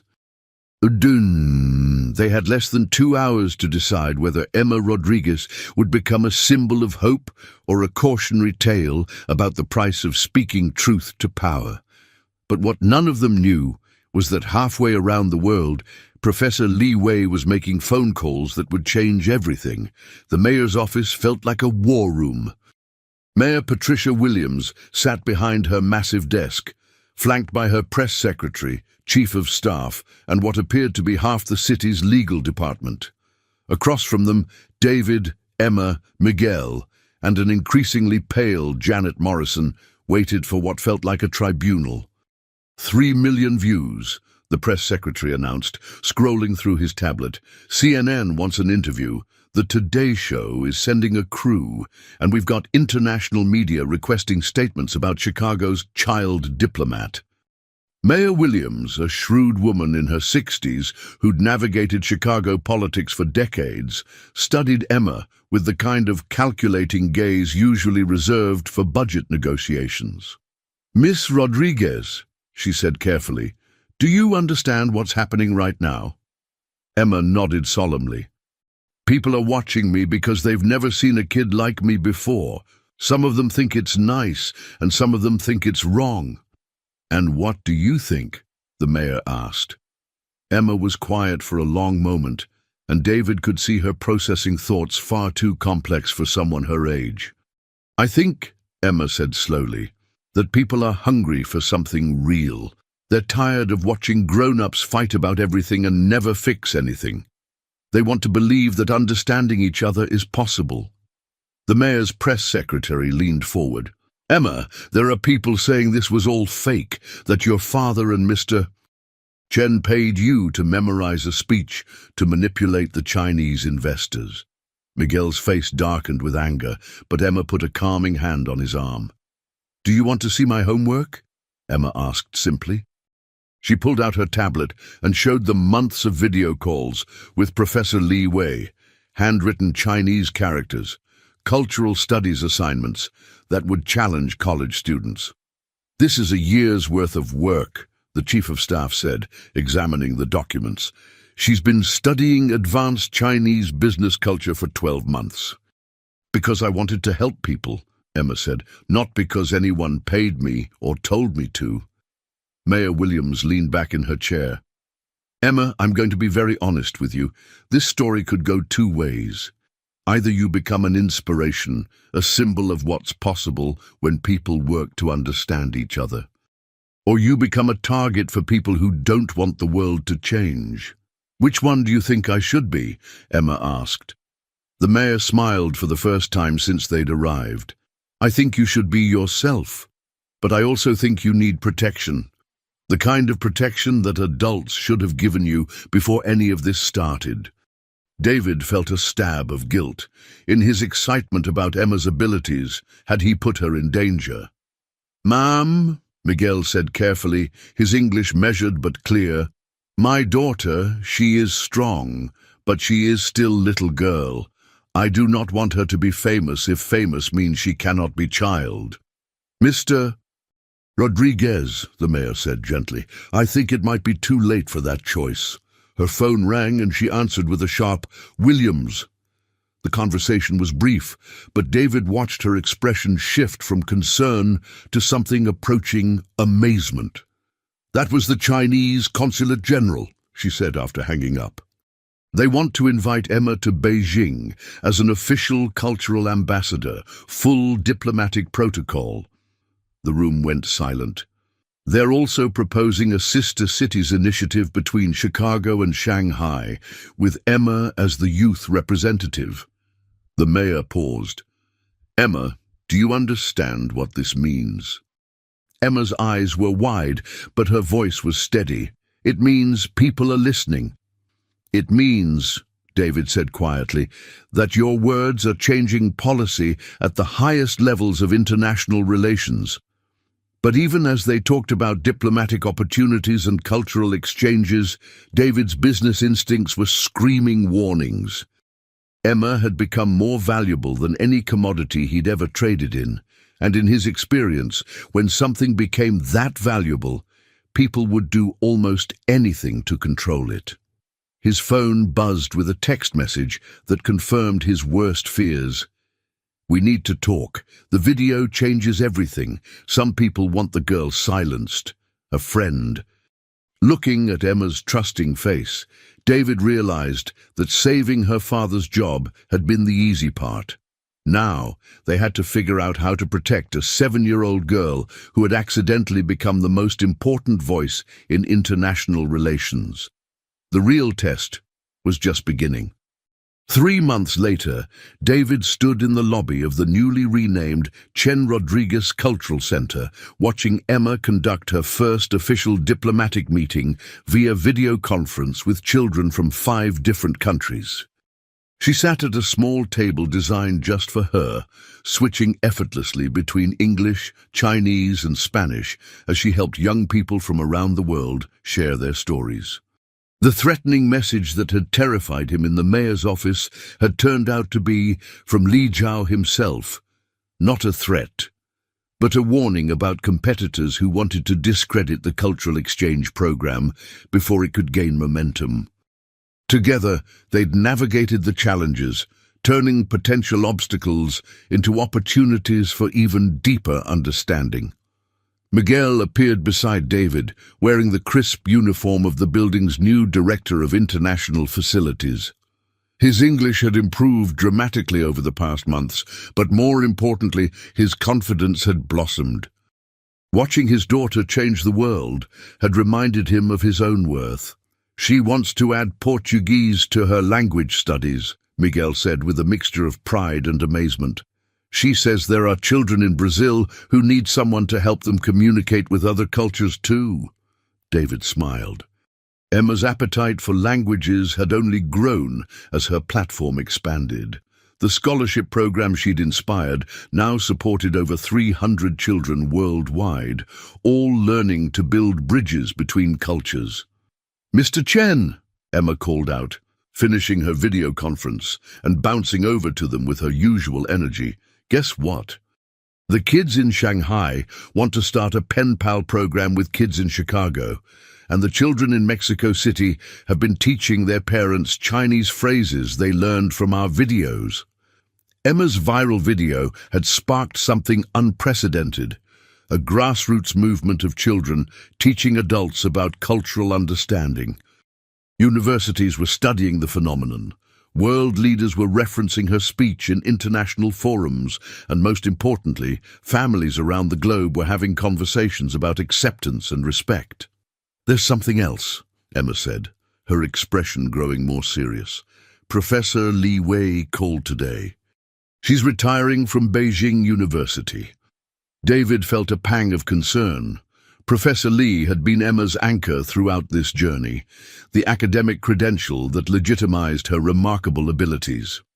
"But," Emma continued, her face brightening, "she's moving to Chicago. She wants to start a new program here, the International Children's Language Institute. She says Emma needs to be around other children who understand what it means to love learning about other cultures." David felt a familiar tightness in his chest, but this time it was joy rather than anxiety. Everything was falling into place in ways he could never have planned. "And the best part," Emma said, taking both men's hands in her small ones, "is that my father gets to be the facility director for the new institute. Professor Li says the building will need someone who understands that taking care of a place is about taking care of the people in it." Miguel's eyes filled with tears. 6 months ago, he'd been facing unemployment because of his accent.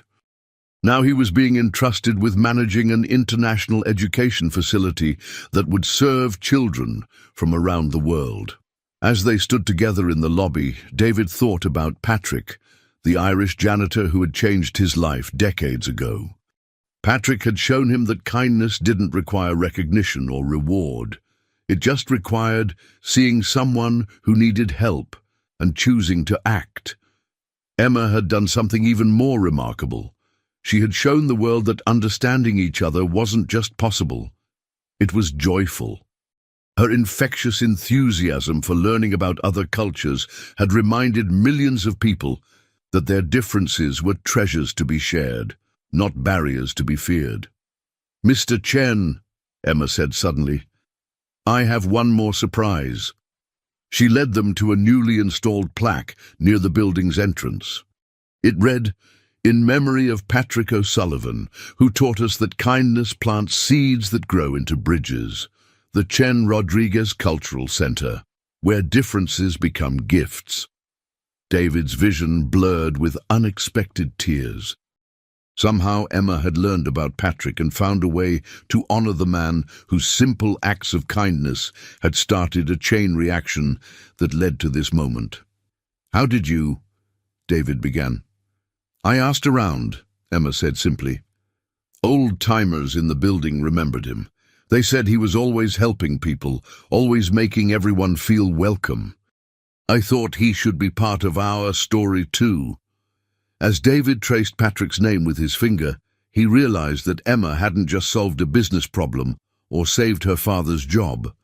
She had reminded an entire world that love was the most powerful force for change, whether it came from an Irish janitor helping a struggling immigrant, a Chinese billionaire fighting for justice, or a 7-year-old girl who learned languages because she wanted to help people understand each other. The setting sun cast long shadows across the lobby floor, and in that golden light, David could see the bridge that love had built, stretching not just between cultures and languages, but between past and future, between fear and hope, between the world as it was and the world as it could be. Emma Rodriguez had taught them all that sometimes the most profound revolutions begin with the smallest acts of love. And in a city known for its towering architecture, the most important bridge they'd ever built was made not of steel and stone, but of understanding, compassion, and the unshakable belief that every voice, no matter how small, has the power to change everything.